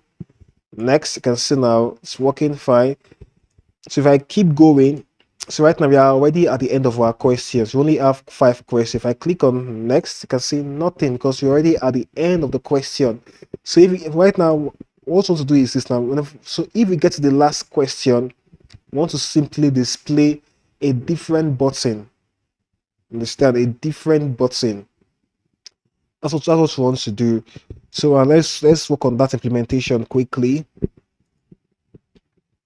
Let's work on the implementation. So over here now, I'm gonna simply have, I'm gonna say if right now I want to get the question's length, the length of the question. So as usual again, I have to pass another prop. I have to simply get this question's length passed as a prop again. Wow, a lot of props over here to this next button components. So you have to receive it inside of the next button component. So right now I'm going to say if um okay, I also need to pass the question index as a prop. The question index that tells us the current number we are, tells us what number of question we currently are. So I'll simply just pass this question index as a prop to the next button components. So I have to receive it over there also.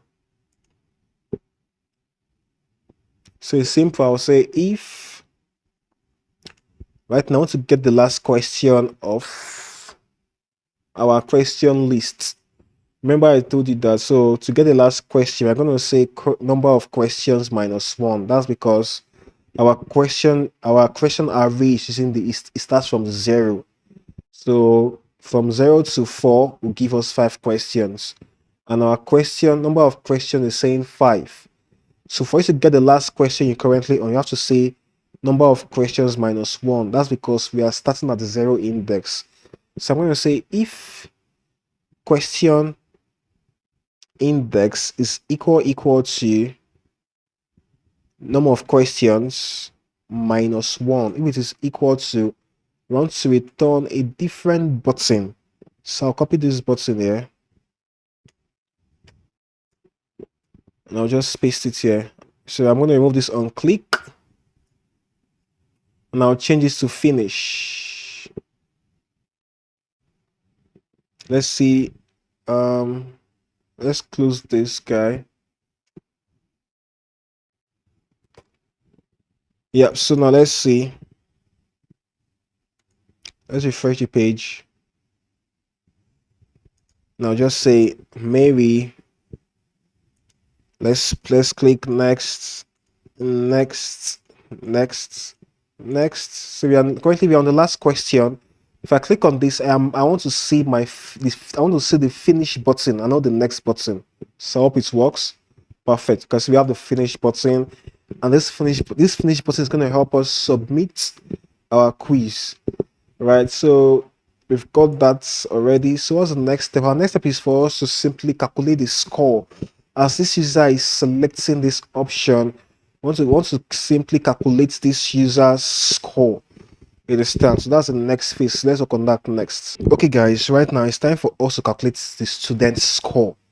Right, so the first step we're going to do is we're going to create a new state. I will call this state correct option. Let's say const. Let's say correct option, right?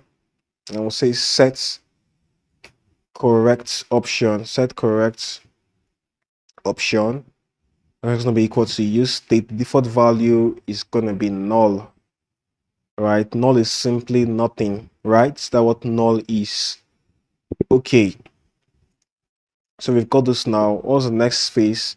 So the next phase now is we have to pass we have to simply pass this set correct option as a prop over to our option container.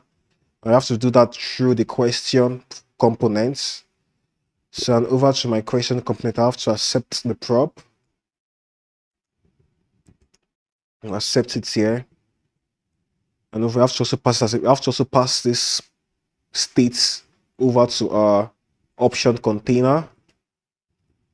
And we have to also accept the states inside of option containers. So we are doing some prop drilling here. So I'll pass it in here. So we have the set correct option. So we've got it now. So what's the next step now? So I'm going to say this now. Simply say, so we are going to pass a new parameter, and that's going to be the option parameter. Remember, this option is here is an object. It's an object, and this and over here, from what we have here, this object has. I hope we have, because this is the object. So open this array. So you can see for every question we have options. So I'm going to open the option array now. The option, you can see this is the option array. You can see it now. So I'm going to open it. You can see now. You can see over here. For every option, we have this is correct property. Understand? So we want to check for the option that is correct. If the option is correct, we are going to have is correct equal true. For every question, we have an option whose is correct value is equal to true, and that is what we're looking out for every option object. Because these are options, we have 4 of these option objects. For every of these objects, we are looking out for this is correct value. We are looking out for the one that is equal to true. How we are doing here. So whenever we click on any of the options, we want to simply check for something. So I'm going to pass in a new parameter, which is option, and this option I pass here is an object, and we have that object. This is the object here. This option is here. Why this is the array of objects. Why options is the array of objects, and option is the individual objects in the array. So I'm going to say if option dot is underscore correct is equal to true. If it is true, I will simply set correct option to the index, to that index. If option dot is correct is equal to true, I will simply set correct option to that index that we selected. You understand? So simple as that. So what do we do now is just have to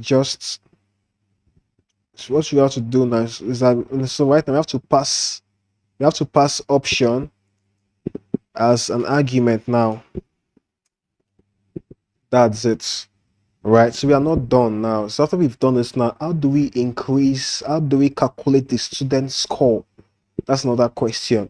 So now we are able to know when the user selects the correct option. We are able to know. So the next thing is for us to increase this student score whenever they select the right option, right?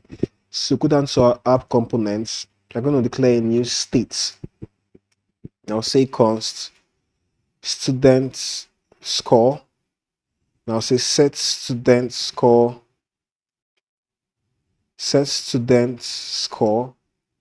to, by default the value is going to be 0, right? By default. So what's the next step now? So the next step is that whenever I click on the next button, I'm going to check. Whenever I click on the next button, I'm going to check if the selected option is equal to the correct option. If they are the same, that means the students picked the correct answer, and we're going to increase that student score by 5. Simple. So what do we have to do? We have to pass correct option. We have to pass correct option. We also have to pass selected option as props to the next button components. So I'll copy this to here's our next button.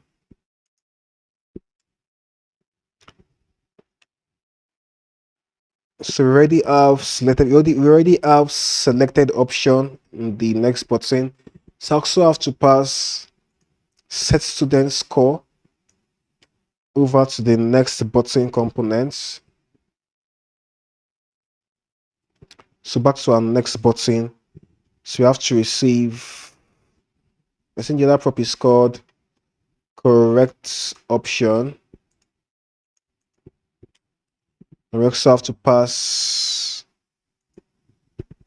set student score.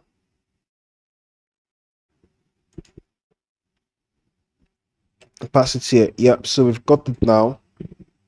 So we're not done. So now in this function, so we're going to just say if selected if selected option is equal to correct option.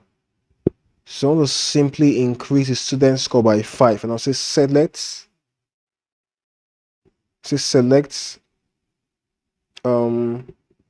so it's called set student score to, I think that should be, you're going to simply get the current value of student score. You can call it whatever you like. I'm going to just say current. I'll say current plus 5. So this is what we have to do. So I have to also prove this. Go down to our app component. Let's see if this is working. So over here in the app component, I'll just pass in, let's just add, I'm going to just add this H4 elements. H4, let's see if it is working. Instead, what has the aim? So I'll just say score should be student score, right? Student score. So back to our code.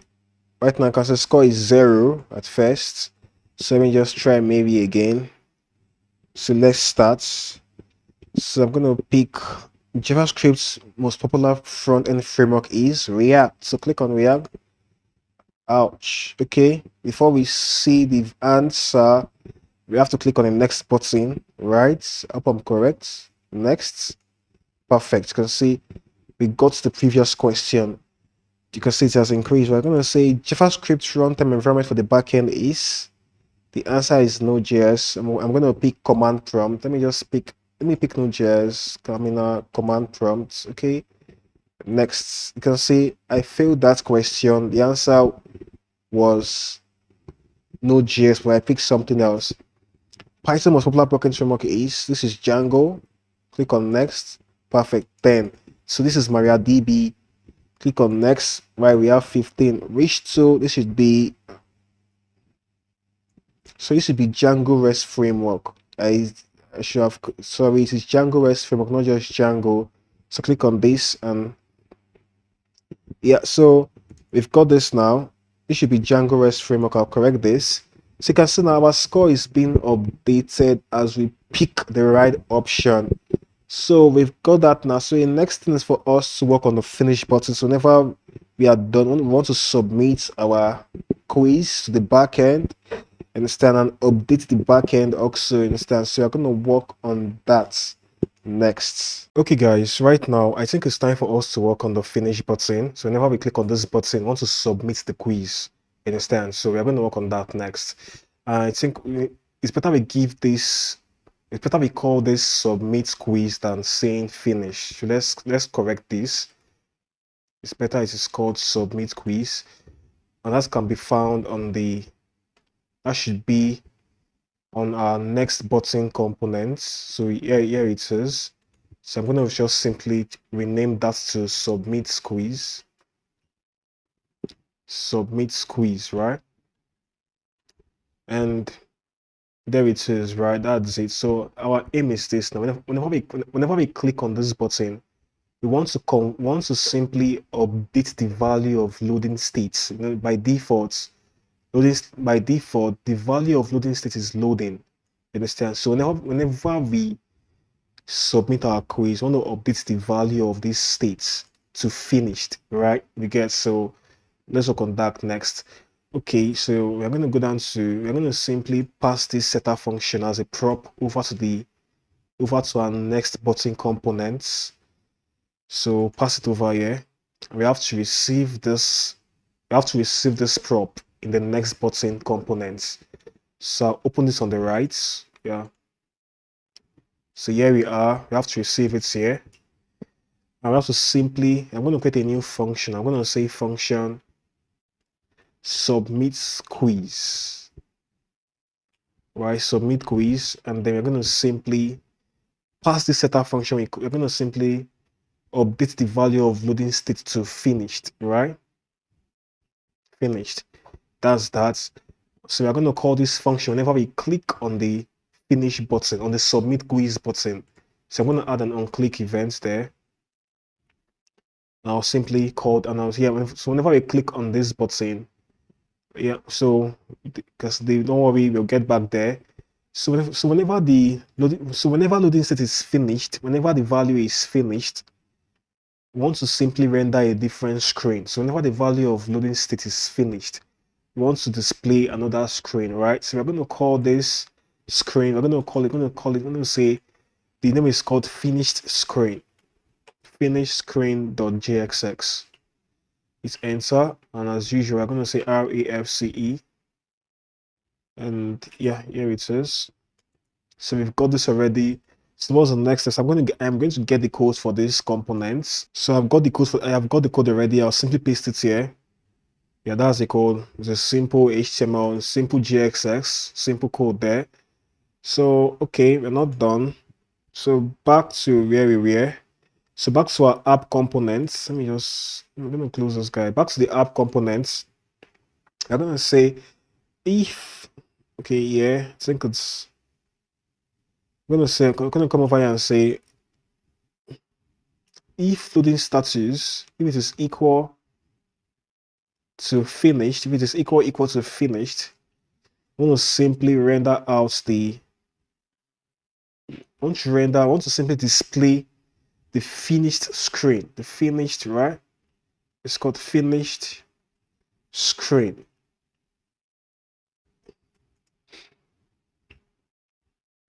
So yeah, that's it. So we have to import the screen. We have to import these components. I will say, I'm going to say import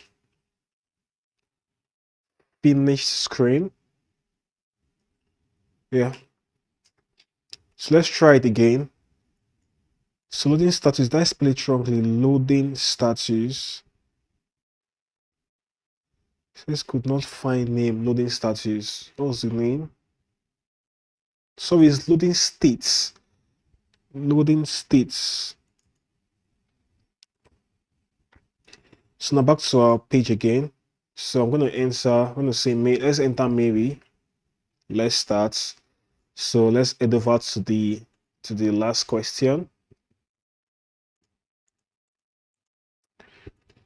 So submit quiz, perfect. Now you can see now we are now. So if you submit the quiz, you're going to simply render out you're going to render the finished screen. Well, you can see the name here is wrong. It's meant to be Mary, and the score is also wrong. So let's work on the score.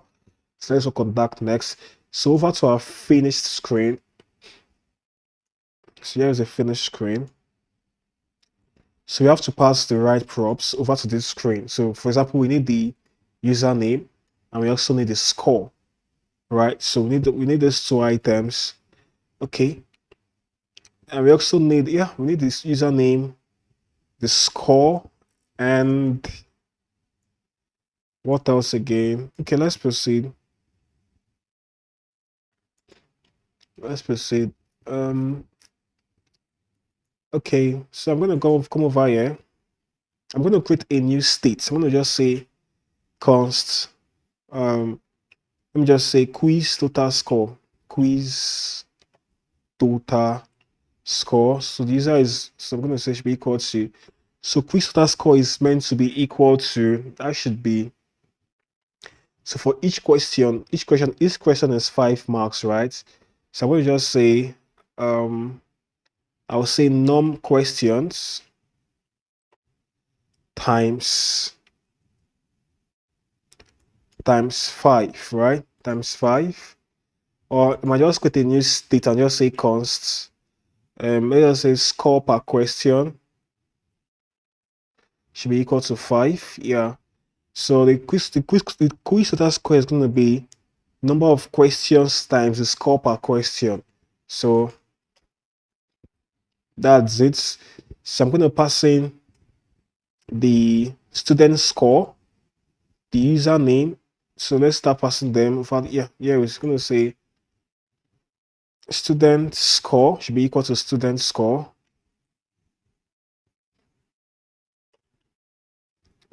The username of the students username should be equal to username, and also quiz total score.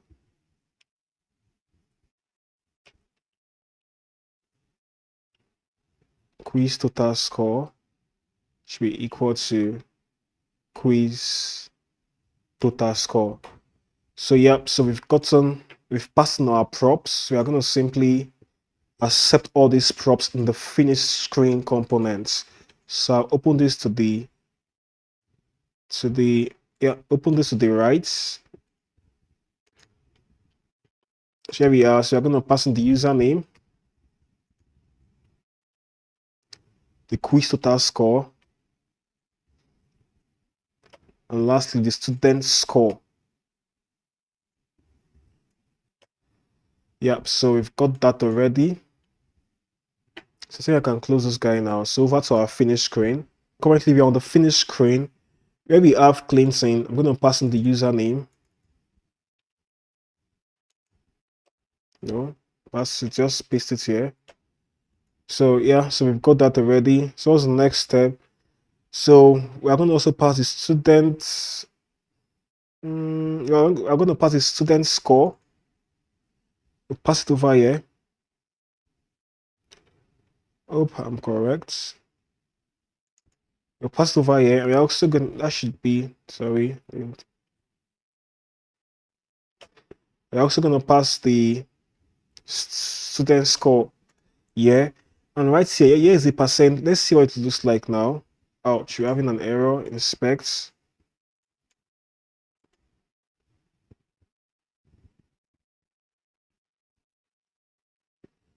Okay, let's see. Back to our app components. We're having an issue here. So this is meant to come before quiz total score. It's meant to come before it. So as I was saying now, so let's try maybe one more time. Let's start React, next, Node, next, Django, MariaDB, Jenkins. Right now, right, we are not even getting the value of the username is not even appearing here. But right now, you can see we got the score, that's 20. We got it here, right? So what's the next step? The username was not displayed. Username, so what's the problem? Okay, I think I know why the username is null. I think I know why it's not displaying. So I'm going to show you where the problem came from. So back to our start screen component, the start screen. Remember, after we submitted the username over here, on this page, let me show you on this page. After submitting the username on this screen, we had to set username back to an empty string. That what we did here, because this is a function, right? So that was a mistake. It's not meant to be there. We're not meant to do that. Now let's try. I'm going to say maybe one more time. Maybe, and then say let's start. So let's say React next. So this score we have up here it's not meant to be there. So I'm going to remove that score we have on top there. We don't need it there. Should leave there. So let's start. Just say Node, Django, MariaDB, Django. So you can see now it says maybe you scored 20. Understand? So it's meant to give. Okay, now so right now let's work on. So right now we are meant to say, hey, maybe you scored 20 out of 25. You understand? Out of 25, and then we're going to calculate, and then we are going to calculate the percentage. So let me show what I'm talking about. So back to our finished screen. Here we are. So here is meant to be this quiz total score. I'm going to copy it and then I'm gonna say here's the play. I'm gonna say it's here. Says okay. So over here, I'm gonna put in the quiz total score, and I would like to calculate the percentage. So let's see what it looks like now. Yeah, you can see I maybe scored 20 out of 25. And we also like to calculate the percentage of this score. So how do we go about that? So it's simple. So I'm gonna come over here and just say const percentage should be equal to student student score divided by quiz total score. So we're going to calculate this now and multiply it by 100, and we're going to get the percentage score, right? So we're going to say times 100, right? So we're going to just copy this percentage now, and we'll just put it by the side here, and we'll put sorry, not like that, and we'll put the percent symbol. Let's see what it looks like. So let's say maybe one more time. I'm going to say React next, command prompts, Django, MariaDB, Django. So you can see now, I maybe you scored 20 out of 25, and here's the percentage score, 80%, right?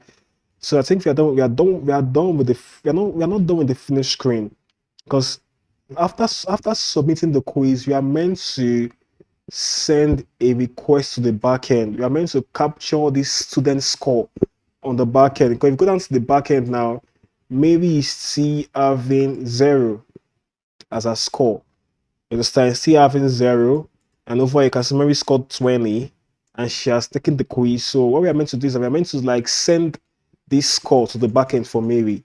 We are meant to record the score for Mary on the backend, and I'm also meant to update the status to done because Mary has now taken the quiz. You understand? So we have to work on this next. What's our backend code? So we're going to create a new function or a new endpoint, whichever way you want to call it. I'm going to come over here. Let's put on this API. Let's add this decorator API underscore view. And here I'll just say def, and I'll say submit underscore quiz. Right? Since it's too small, let me make it bigger. Submit quiz. So we want to get the username and the score. Right? I'm gonna say username should be equal to, I'm gonna say requests dot data dot get username. So we are going to pass this. We are going to be getting the username. We are going to get the username from the front end, and this is how we do it. Username, and as for the score, after getting the username, we are going to simply convert the value to an uppercase value. We're going to say username should be equal to username dot upper. Username dot upper. So you're going to get the score. I'm going to simply just say request dot data dot get score. Lastly, you're going to then say student should be equal to student dot objects dot get username equal to username. Then we're going to then say student dot score should be equal to score, and then student dot status should be equal to done. Then we're going to just return a response. Return response. I'm going to say quiz submitted successfully. As simple as that. So we're going to create a URL mapping for this view. It's called submit quiz. So I'll just copy, let me just say parts. Let's call this submit quiz by Control C. I'll say parts. So if it is a post request, you have to add the forward slash in front. We're going to say views dot submit quiz, and then the name should be equal to submit quiz. So now we've got that already. So what's the next phase? Over to the front end. Over to our front end now. So on the next button, just here where we have to submit our quiz, we are going to make an API call. So I'm going to say API dot posts. I'm going to say submit quiz, then put in the forward slash. So we need the username and the score, right? So we need those two. So you have to pass those two as a. Oh, what am I thinking? I think we should create this. Okay, what I'm thinking. Okay, I know what we are going to do now. So we are going to simply create this function in the app components. Yeah, we'll do that here. I'm going to just come here and just say function submit. Say submits. Okay. So let's say submit quiz. Submit quiz. Yeah, submit quiz. Let's say to API. I want to make sure their names are diff. Submit quiz to API. That's our backend API. No, this is just a function name, right? It does not matter. So I'll paste this here. So we're expecting want to send the student username and the score. So we're going to create a new object. It's going to just say const.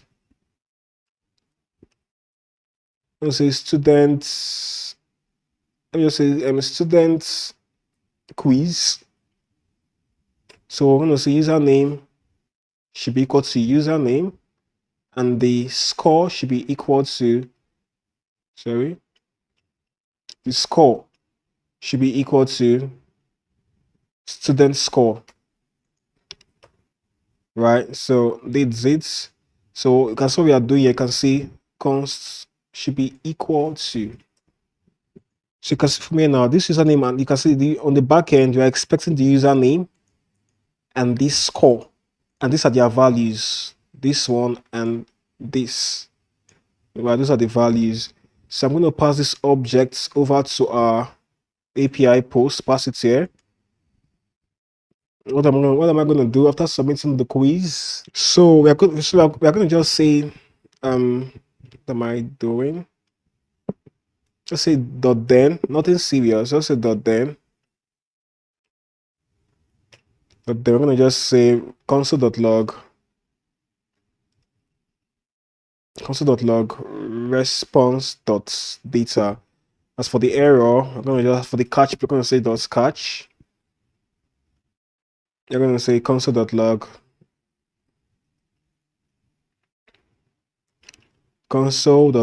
error.message. So now we've got this now. So what's the next step? So we're gonna simply pass this function as a prop, right? Control C. Just copy it, pass as a prop over to the next button.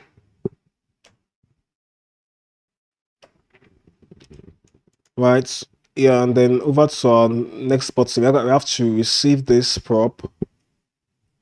Right, so and then we are going to call this function whenever we submit the quiz. Simple as that. Right, so that's what we've just done here. So let's see, and we hope it works. Back to our front end. Refresh the page, and now let's say maybe. So right now maybe he has to be serious because maybe he's taking the exam right away. Once she submits the exam, she can't take this quiz again. So I'm going to say React next. Let's just Node.js. I'm going to try and get all the options. So I'm going to say Django.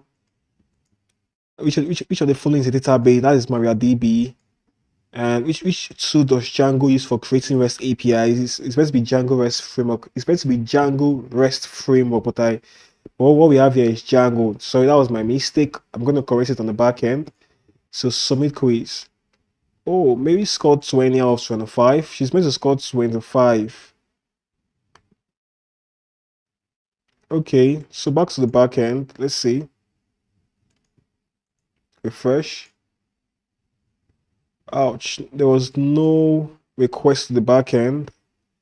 Let's be sure there was no error. There was no request to our back end. this. So after correcting the username now, so I can also see that I forgot to call the save method on the students. So I'm gonna say students dot save, yeah. So that's that. Students dot save. So now let's try again. Back to our code, refresh. So we're gonna say Mary. Let's start. Okay. I'm gonna use a different user this time. Let's use a different user. Let's say John. Let's start now. React next. Node next. Django next. Maria next, and Django. Submit quiz. Yep. So you can see something. From what we have here, John scored 25. But there's a problem. There's an issue. John scored 25 and not 20. The issue is that if you remember, we're only updating the student score using the next button. Hope you remember. So when we got to the last question, the next button was no longer showing. We're now displaying the submit quiz button. You understand? It's only the next button that is meant to update the student score. So go back to your next button now. Go back to the if you go over to the submit quiz now, we have to also add this condition over to the submit quiz function. Yes, this condition. Because if you don't do so, if you get the last question, the score will not be updated. If you get the last question, understand? Because we are only updating the score using the next button. And the next button does not display on the last question. Hope you get. So now back to our code now. So John was meant to score 25 and not 20. So refresh this. So go down to your backend now. You see we have John there. I say John scored 20. You understand? And it's done. John cannot take this exam again. If you try imputing John one more time, you say John. You say John has taken the quiz, right? So I'm going to try a different user. I'm going to say Mark. Let's React. So Mark is meant to, I'm going to make Mark get everything. Django, Maria, Django, submit. Right now, I can see now it's working because of this updates we made over here. This time, if we check over to our backend now, our backend is not yet capturing that last value. So we see now, Max scored 20, whereas over here, Max scored 25.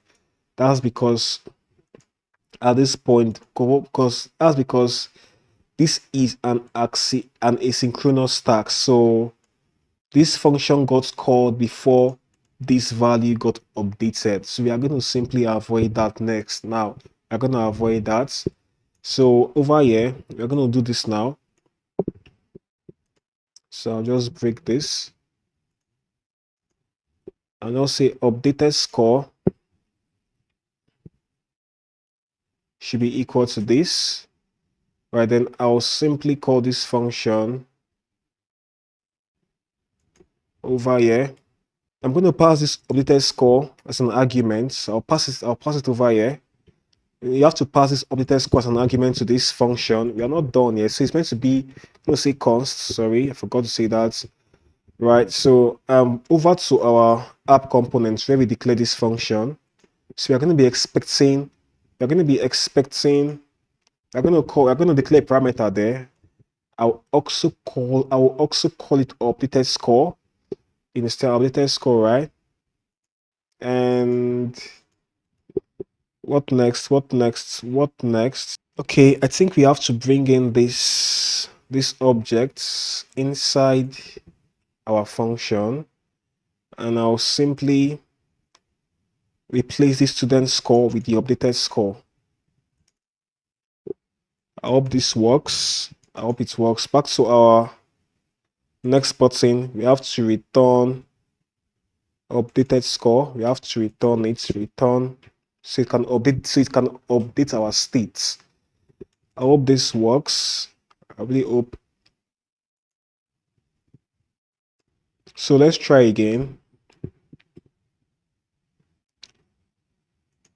Okay, I'm gonna say Kelvin. Let's start.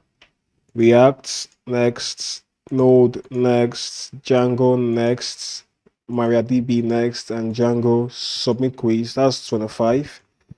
Back here, we are hoping to see Kelvin score 25 and not 20. In backend, boom, because now we have Kevin scoring 25. It's working fine. As right now, we can now submit our quiz, and Kelvin cannot take this exam again. So right now, once we start the quiz, whenever we click on the restart button, once we're taken down to the start screen, to our start screen.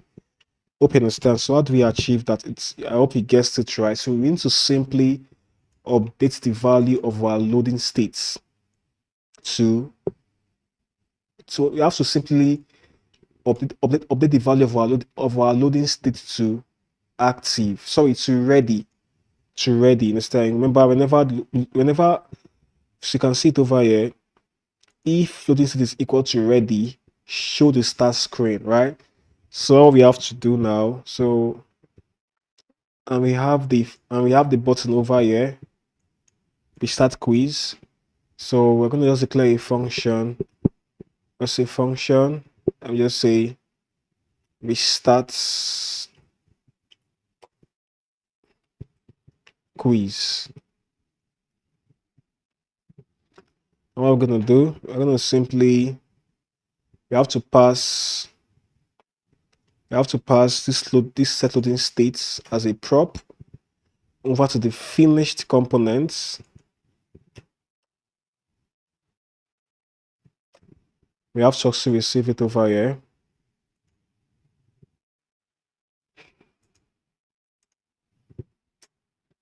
Yeah, we're gonna just simply paste it here and I'll say loading, right? Sorry, to ready.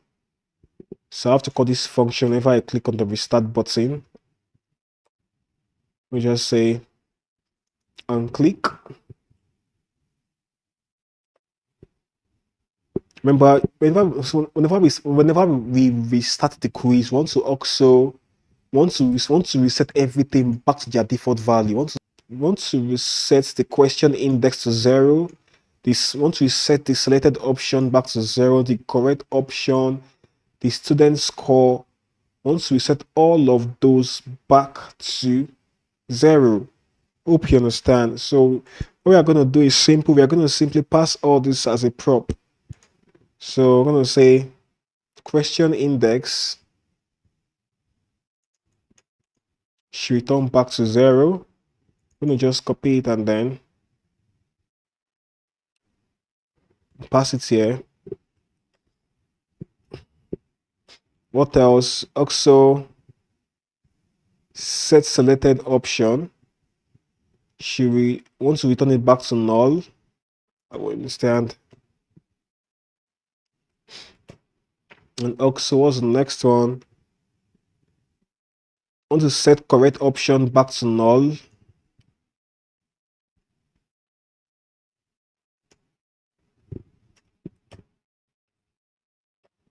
And lastly, want to also set student score back to 0.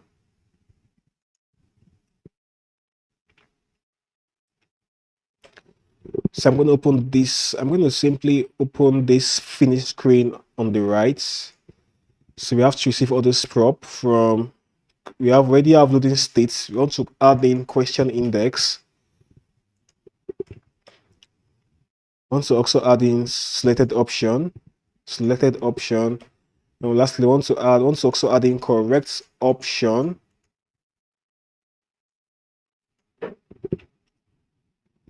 Want to also add in student score. So we've got this. Sorry, student score.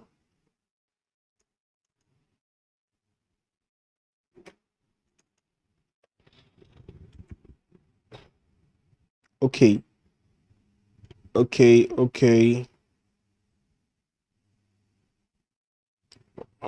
So we have loading states.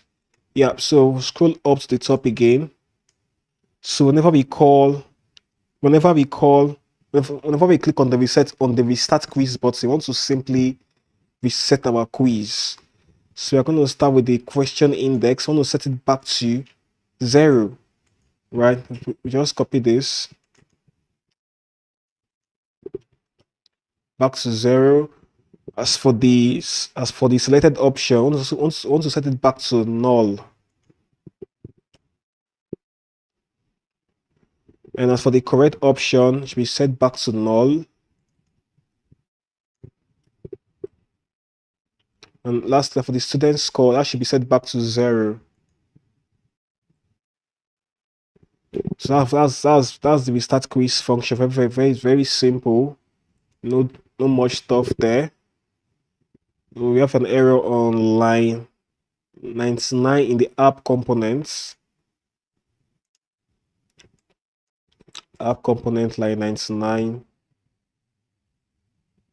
There is no error there. Let's refresh this. There was no error at all. I just had to run my server again. I just had to run npm run dev again, and everything was fine. So back here now. Okay, I said before, Kevin cannot take this quiz. Okay, let's use it. Let's use Mary. Because maybe it's still active. That means she can still take the quiz, right? Others are done. They can't take the quiz again. Let's try Mary this time. So I'm going to say Mary. Yep. So right now, just say React next, Node.js. I'm going to pick Flask and MariaDB next. Django submit quiz. Maybe score 20 out of 25 and then refresh. You can see it's here now. Perfect. Now you can see Mary scored 20 out of 25. Okay, and if you come over here, you restart the quiz. Yep, you can see restart quiz and it's worked, right? So one more thing. I meant to. Well, we also need to. Well, we also need to send this. We also need to set this value back to an empty string, the username value. So let's do that right away. So we're going to simply pass set username.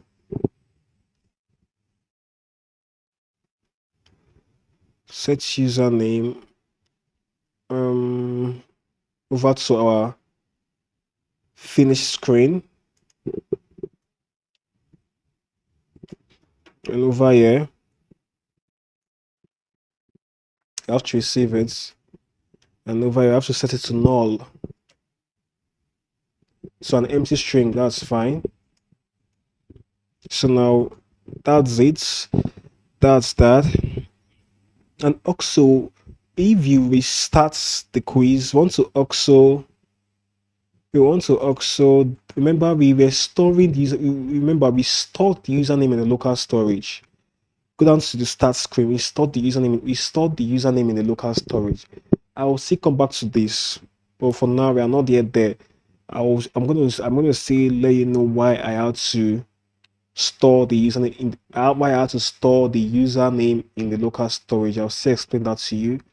But as for now, whenever we restart the quiz, we want to simply delete the value. We want to simply clear out the local storage. We want to say local storage dot remove item. I will say username. Yeah, so we've got that already. So that's that. So the next step now, I want to add the progress bar. So I want to add the progress bar that tells you what question you're currently on. So let's add that next. Okay, guys, right now let's add our progress bar. So we're gonna create a new component. So let me close this, guys. I think we have not. So I'm gonna create a new component and I'm gonna call it progress. I'm gonna say new file, say progress.jxx.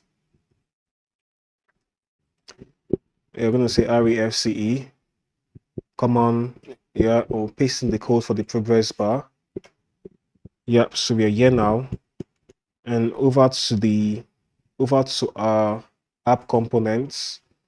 We're going to display the progress bar whenever the loading state is active. So say over here, we're just going to say progress. we have to import progress. So say import progress. Yeah. So we've got that. Let's see what it looks like. Next. Because now we have our progress bar. So now right now this value we see here, they are dummy values. Back to our progress bar. Here it is. We are expecting the total number of questions. Yes, we're expecting that.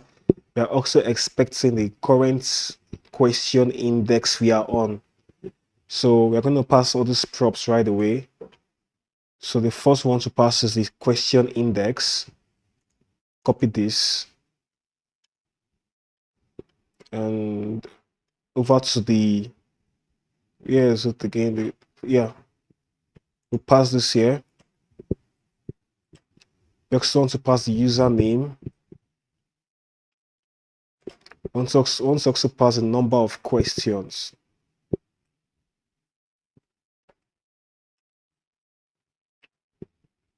Number of questions. So now we've got this 3. So over to our progress bar. I'm going to split it right. Then I'll copy each of these. We have to receive it. Copy the username. We also have to receive that. And the number of questions. Save it, and so we've got those ones. So we've got it, and back to our progress now. So this maximum value you see here is referring to the number of questions. I'll just remove that there and put in this. As for the value is referring to the question index. And we know our question index starts from 0. So the first question has an index of 0. So we have to, what this means is that we have to increase question index by 1. Let's say +1. The same thing applies here. I'm going to just put in question index +1, and number of questions will be here. This should be the username. Yeah, so we've got everything we need back here. Let's say jam. Let's start. Oh, it says 0. It's not meant to be 0. 1/5 is correct. Okay, guys, I've seen the problem. So we're passing the prop. We're passing the prop over here. Because see, we said username should be username. Where are you? Over to our progress. Username is, we are meant to see username is, you can see we passed in question index as a value of username. That's wrong. We're meant to pass in the username itself, not question index. So that's been the issue we've been facing. So let's try again. Right now you can see we've got the username up here. So I'm so sorry for the, if you click on next, you can see we're on question 2. Go on, we're on question 3. Stand. So next, you can see it's working. Right now we're on the last question, and then we can submit this quiz. Right now, this user scored a 10 out of 25. And once we start the quiz, someone else can come in and take the quiz. So now we've worked on the progress bar. The next thing we want to work on is the timer. Instead, let's work on the timer. So back to our code. Okay, so we're gonna make sure that the timer, let me just say something there. I want to make sure that the timer and the next button, they are both side by side. So let's work on that next. So I'm going to create my timer components. New file, say timer.jxs.jxx. So say array-fce, and I'll paste in this code for our timer. Say simple code. Paste. So we've got this code for our timer. Very simple, right? So remember I said the timer and the next button are going to be side by side. So I'm going to create a new file. I'm going to call this file footer.jxx. And then I'll say array-fce. So we're going to use the footer elements, right? And we are going to use a children prop here, children. I will children prop. So pass it here and over to our app components. Just yeah, just beneath the question component, we're going to add a footer.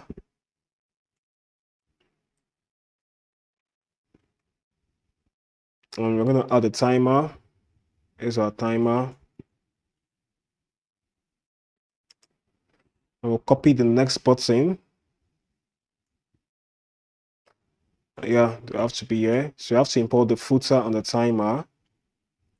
You say import timer. And now let's import footer. Import footer. So we've got those two there. So down to our browser, let's start. Right, I can see we have our timer. We have our next button side by side, right? So what's the next step? So let's go create a new state that's going to help us hold our timer. I'll just say const. I'm going to say I'm going to call it time remaining, and then I'll say set time remaining, and just I'll say use state should be by default. The value will be null by default null. So whenever the quiz is active, remember the quiz gets active whenever we submit our username. The quiz gets active, right? So what we are going to do is simple. We're going to pass this as a prop down to the what's it called? Down to the start screen. Yeah, here's the start screen. Yeah, we have to pass it here and we have to receive it in the start screen. It has been received. So whenever our state is active, we want to simply update our timer once instance. So how do we go about that? So back to the app components. So once to simply, we're going to create a new state. Let's say const. I'm going to say let me just say seconds per question. We're going to say for each question you are given 10 seconds to answer. 10 seconds, right? So I'm going to pass this seconds per question as a prop down to the start screen.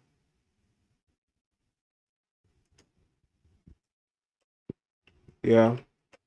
And over to our start screen now. So we're going to simply update this time remaining by saying we have to receive that prop we passed there. We're going to simply update the value of time remaining by saying seconds per question times number of questions, right? So we're going to simply pass this value. Okay, that's it now. So right now I think we need to pass, let's pass time remaining as a prop over to the timer.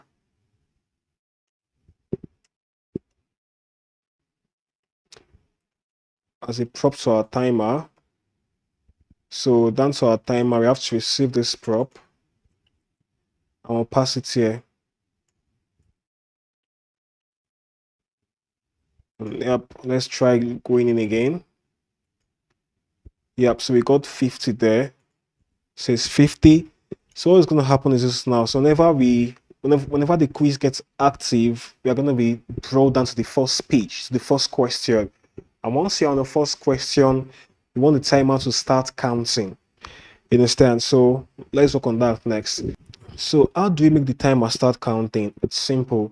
So over to our timer components, we are going to use a use effects. Whenever the timer component renders, I'm going to say use effects.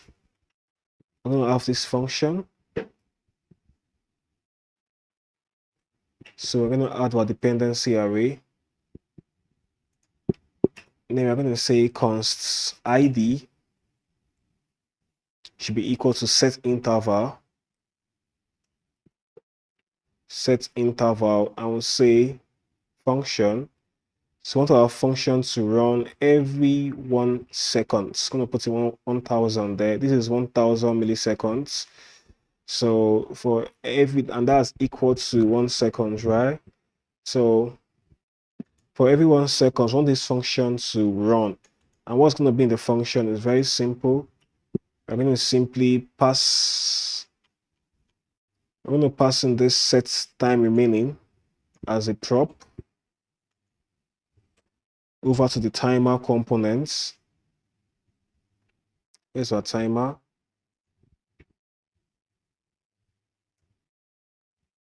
Yeah. So we are here now. We have to receive it. We have to receive it here. Yep. So what we're going to do is simple. So we are going to simply get the current value of our timer of the time. We are going to get this current value of the time remaining. Get the current value. I'm going to say current value -1. Understand? That's it. -1. And then we're going to say if time remaining. So we'll say if time remaining. Did I spell it properly? Let me Ctrl C.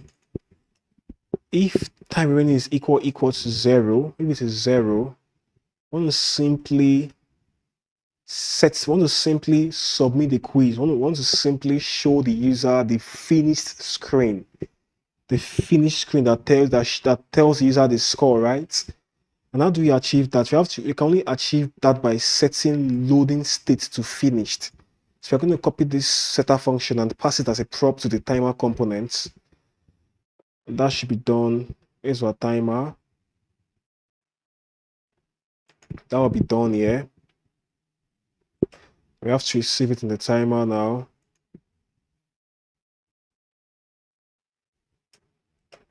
All right, and then over here,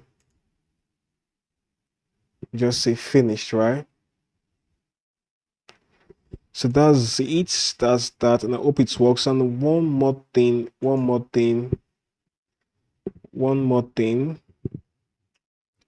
Okay, whenever we are not on the timer page, whenever we are not seeing the timer, for example, now currently the timer is showing. You can see it's reducing, but it's reducing by,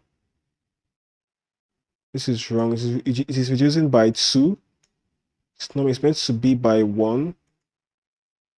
Because you can see now it is decreasing by 2. That's because we're using a use effects, right? So that's fine. So what we want to do now is this now. So whenever we are not, whenever this component unmounts this timer, whenever it unmounts, whenever we are not seeing this timer, we want to simply stop this use effects. And this is how we do it. So you're going to say, just paste this code here. We're going to just say return clear interval. We're going to simply clear this interval. We're going to simply stop this set interval whenever the components on mounts. Understand? So you can see the time. You can see that the time already elapsed, and right now we are seeing the finished screen. Right? It's already elapsed, and we are seeing the finished screen. You get, so we could try again now. Because now right now it's reducing by 1. And that's thanks to this clear interval. So we have to return this. So whenever this timer component on mounts, the timer will have to stop running. It's time to have to stop running. You get, so that's it now. And if the time is already 0, we want to simply set loading state to finished. And by doing that, once the time elapses, we're going to see the finished screen. You understand? But the time is not meant to be in this format. It's meant to be in minutes and seconds. It's meant to be in minutes and seconds. So now let's represent it in that format. So as for our time remaining, we're going to come over here and say const minutes should be equal to, we're going to say time remaining divided by 60. Divided by 60. And we're going to simply round down the value of whatever we get. It's going to say math.floor. Whatever it's going to most time be in decimal. I'm going to simply just say math.floor to round down the value. As for the seconds, I'm going to say const. So as for our seconds, we're going to say const. Seconds should be equal to time remaining,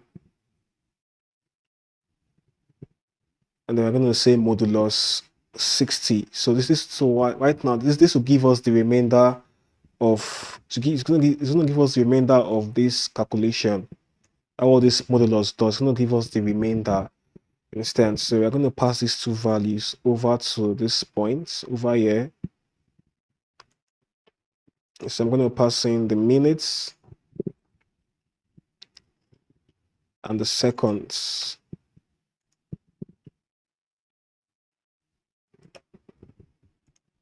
So over here, let's refresh this. Let's input something and start. Because now we have, yeah, so right now I want it to be two digits, the minutes. So I'm going to come over here and just say if minutes is less than 10, simply return 0. Right, let's see. Oh, she didn't work. Let's see if this will work. Fresh.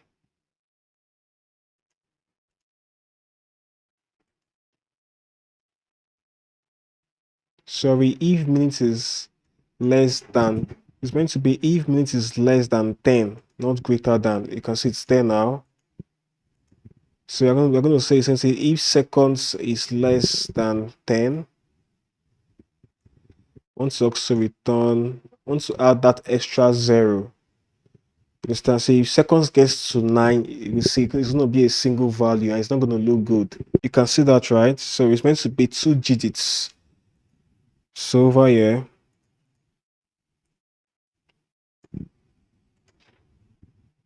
I'm going to do the same thing. If seconds is less than 10, want to return 0.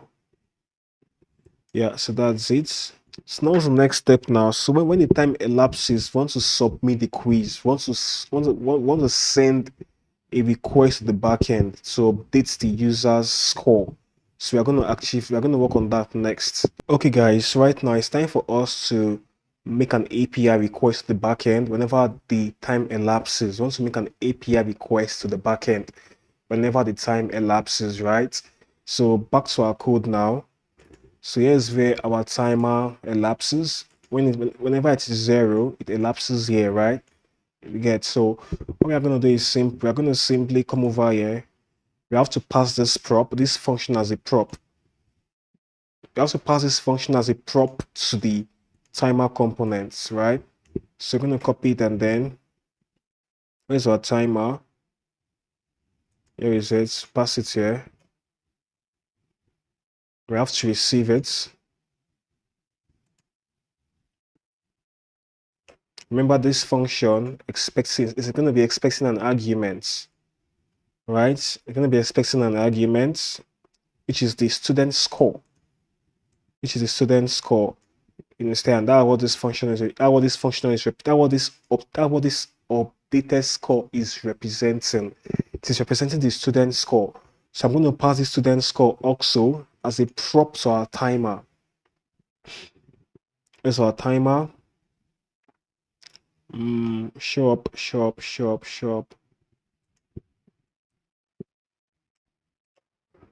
I have to receive it here too. And we have to call the function submit quiz to API. We have to call it here, submit quiz. So just as for me to API, I have to also pass student score as the argument, student score. So that's it. So now let's go back again, refresh this page. So I'm going to just say JNet. And right now, I'm going to pick React. Next. We'll say Node. Next. Django. Next. Right now, Jane. I think Jane has got something like 10 or 15. I'm not sure. So we are going to wait. We are going to wait for the time to elapse. Once it elapses, we are expecting to see. Currently, now we have Jeanette. Now Jeanette is still currently on 0 score, and she's still active. So once the time elapses, we are expecting to see a new score for Jeanette, and we want to also see that this is now set to done. It's now set to done and not active anymore. So now, remaining about 6 seconds. Let's wait for it. Okay, it's almost done. And right now, I can see Jane scored 15 out of 25. And let's hope the backend gets updated. Perfect. Jane scored 50. You can see we're able to submit our quiz to the backend. Instead, the status is now set to done. So we are making huge progress. Now we are already in the closing stage of our tutorial. We're already in the last phase. So right now, once the quiz starts, you are not meant to reload the page. Once the quiz, for example, once you input your username, I'm going to say cleansing. Once you input your username and click on the button, let's start, you are not supposed to reload the page.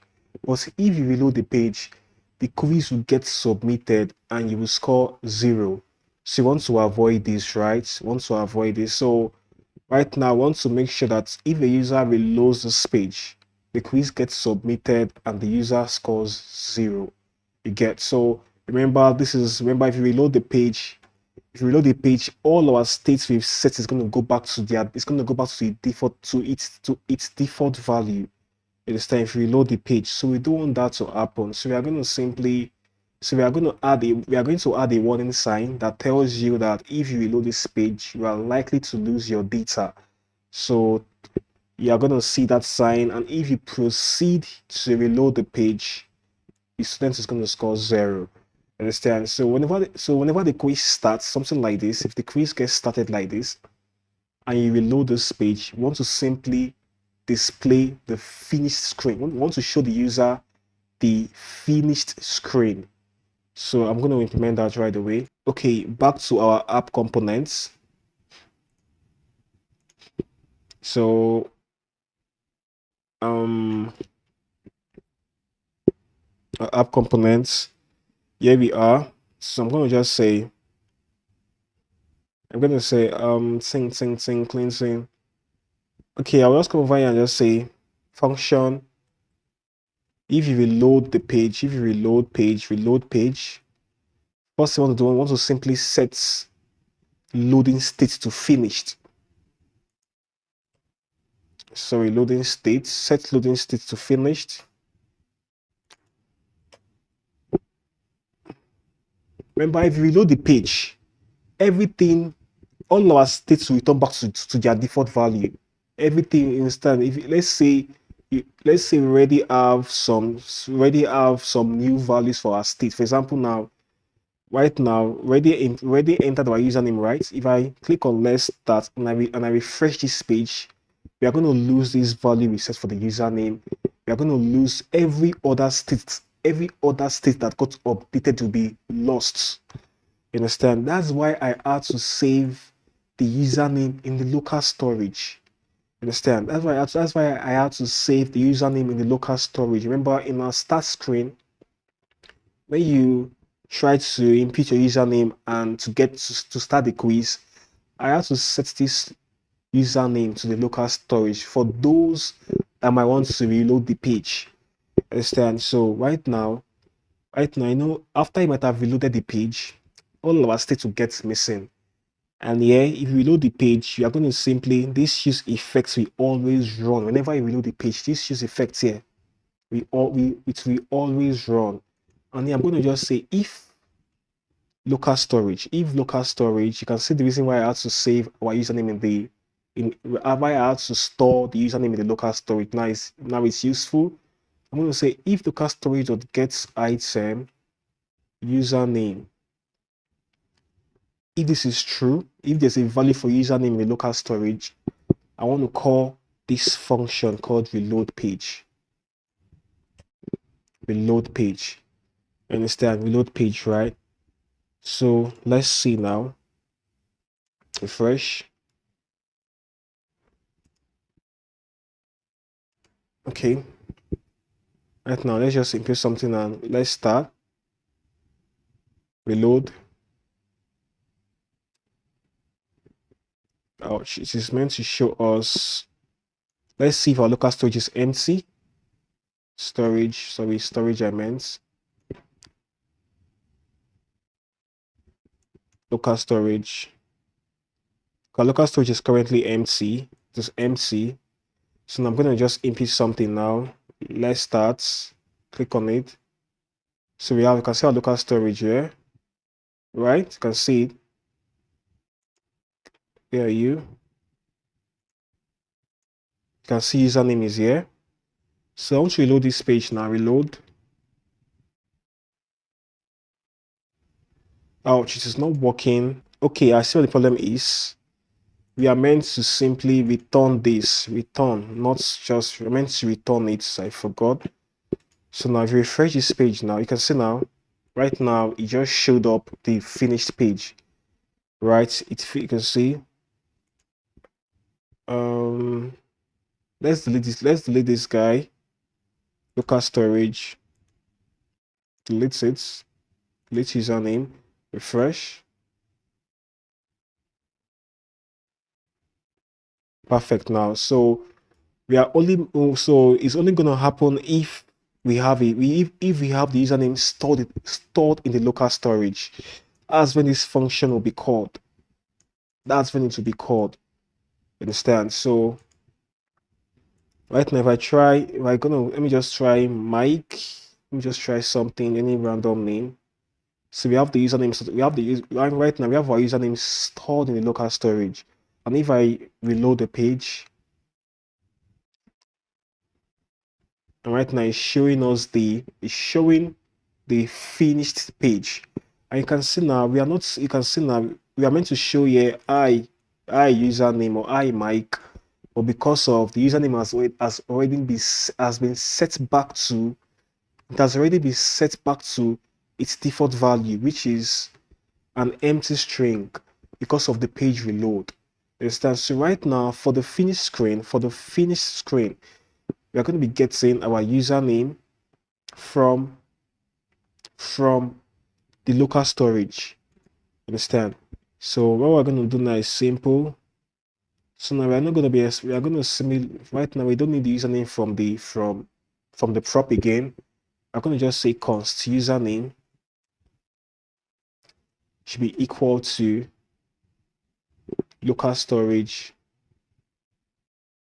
dot get item username.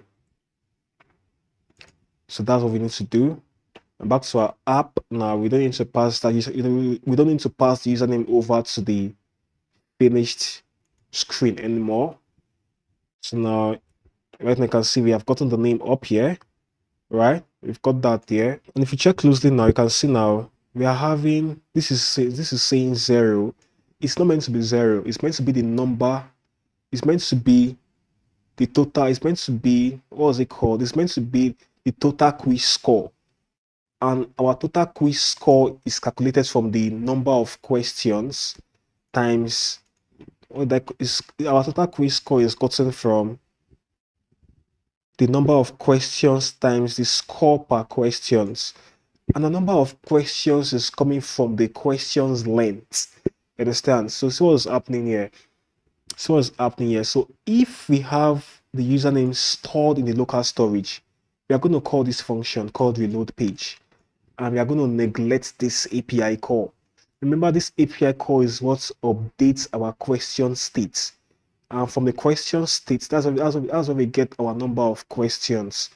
You understand? So the issue now is we want to also be able to call this API, this function, regardless of if we have a username in the local storage or not. want to always be able to call this API request, even if you have a username with local storage or not, right? So how then do we go about it? So what I'm going to do now is I'm going to paste this function. Just watch. It's not a big deal. Simple function. I'll paste it up here. So this function is simple. Just simply update our question states by calling the questions endpoints. That's all we need to do. It just simply helps us update the question states by calling these questions endpoints. So I'm going to call this function inside of this reload function. Yeah, that's it now. So now what is going to happen, like I said, there's an update now. So I'm going to simply restart the quiz, restart it. Right now, our local storage has been cleared. We check now, we can't find username there again. So I'm going to just say junior. Right now, if I refresh the page, refresh, and then refresh now, can see now we've got junior now. We've got the number of, we've got the total, we've got the, what was it called again? We've got the total score for the quiz, and we've got the percentage.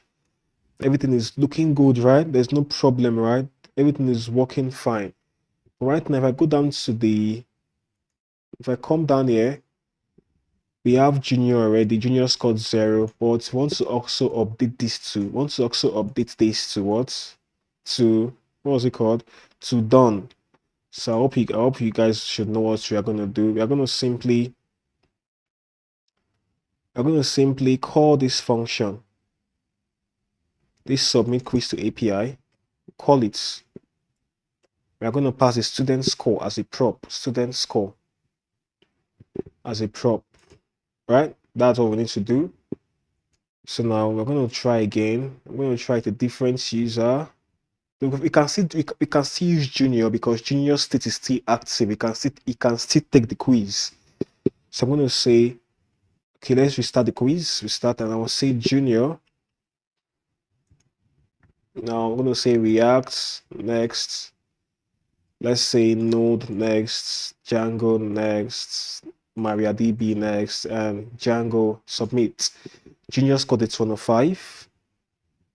Oh sorry, I was meant to reload the page, but I forgot. So let's use a different user. Let's say CL7. That's Ronaldo, if you know him. Okay, React next. Let's say Node next, Django next, and let's refresh the page. Refresh. Oh, we still got a 0 here. We are not meant to score 0. Okay, sorry. Because because the user refreshed the browser, you're going to score 0. Instead, you're meant to score 0. If you go down to the browser now, if I refresh, because of this page reload, we have to make another change. This is meant to be done and not active, right? It's meant to be done and not active. You have to make another change again. This username is going to simply be, we're going to simply be getting the value from the local storage. We're going to say local storage. Remember, whenever you reload the page, the whole state will get, there's going to be a reset of all our states. For instance, I'm going to say local storage dot get item username. So let's try one more time. So we start quiz, and now let's say Messi. Let's start React next, Node next, Laravel next. Refresh, reload the page. Remember, whenever you reload the page, you're meant to score a 0. Understand? So that's it. I want to be sure if our, okay, let's go down to the back end now and see. Refresh. You can see we've got Messi. Messi had to refresh the browser. He had to score 0, and the status says done. it says done, right? You can't take that quiz again. You can't, right? So I'm a Lionel Messi fan. I had to use Mexico. That was the name that came to my mind, right? So you can see says Messi cannot take the quiz again, as well as CR7, because they can't both take the quiz because they've already taken it before. So you can see now if you reload the page, you're gonna simply have to score 0. So right now I want to add a warning message that tells the user not to reload the page. Let's add that pop-up. So now I think I've got the code, and I'll go down to our app components. This our code is quite messy. It's quite dirty, but we have to proceed. So I'll paste in this use effects code now. It's going to simply tell us, give us a warning not to reload the page. That if you do, you're likely to lose your data. So I'm going to say, okay, I'm going to say warning not to reload the page, or not to refresh the browser, or let's say reload the page, yeah, or refresh the browser. So this is going to be a warning. So if I go back here, let's call this code block does the magic. So it's going to just pop up an alert that tells you not to reload the page. But if you proceed to do so, you have to face, you can see it now. I tried reloading the page, clicking on here. You can see now this page is asking you to confirm that you want to leave. Information that you have entered may not be saved. Understand? So if you click on leave page, that means you ignored the message, and you continue to reload the page. By doing so, your quiz will get submitted automatically. Understand? To get submitted automatically. So as far as you've imputed your username, yeah, and you click on the start button, and once you reload this page, your quiz will get submitted automatically, and you don't want that to happen. You can say Mike has reloaded the page, go down to the browser, Mike scored a 0, and the status says done. That means he can't take the exam again. Understand? So that's about this quiz application with Django and React. So for you to restart the quiz, click on the restart button. Click on it. Then you can restart the quiz you can restart the quiz afresh. Understand? Don't reload the page. Always use the button. Understand? So that's it about the quiz app with Django and React. It has been a long tutorial, and I hope you gained some value. If you did, smash the subscribe button, like the video, and we'll see you again in the next video. So stay blessed, and bye bye.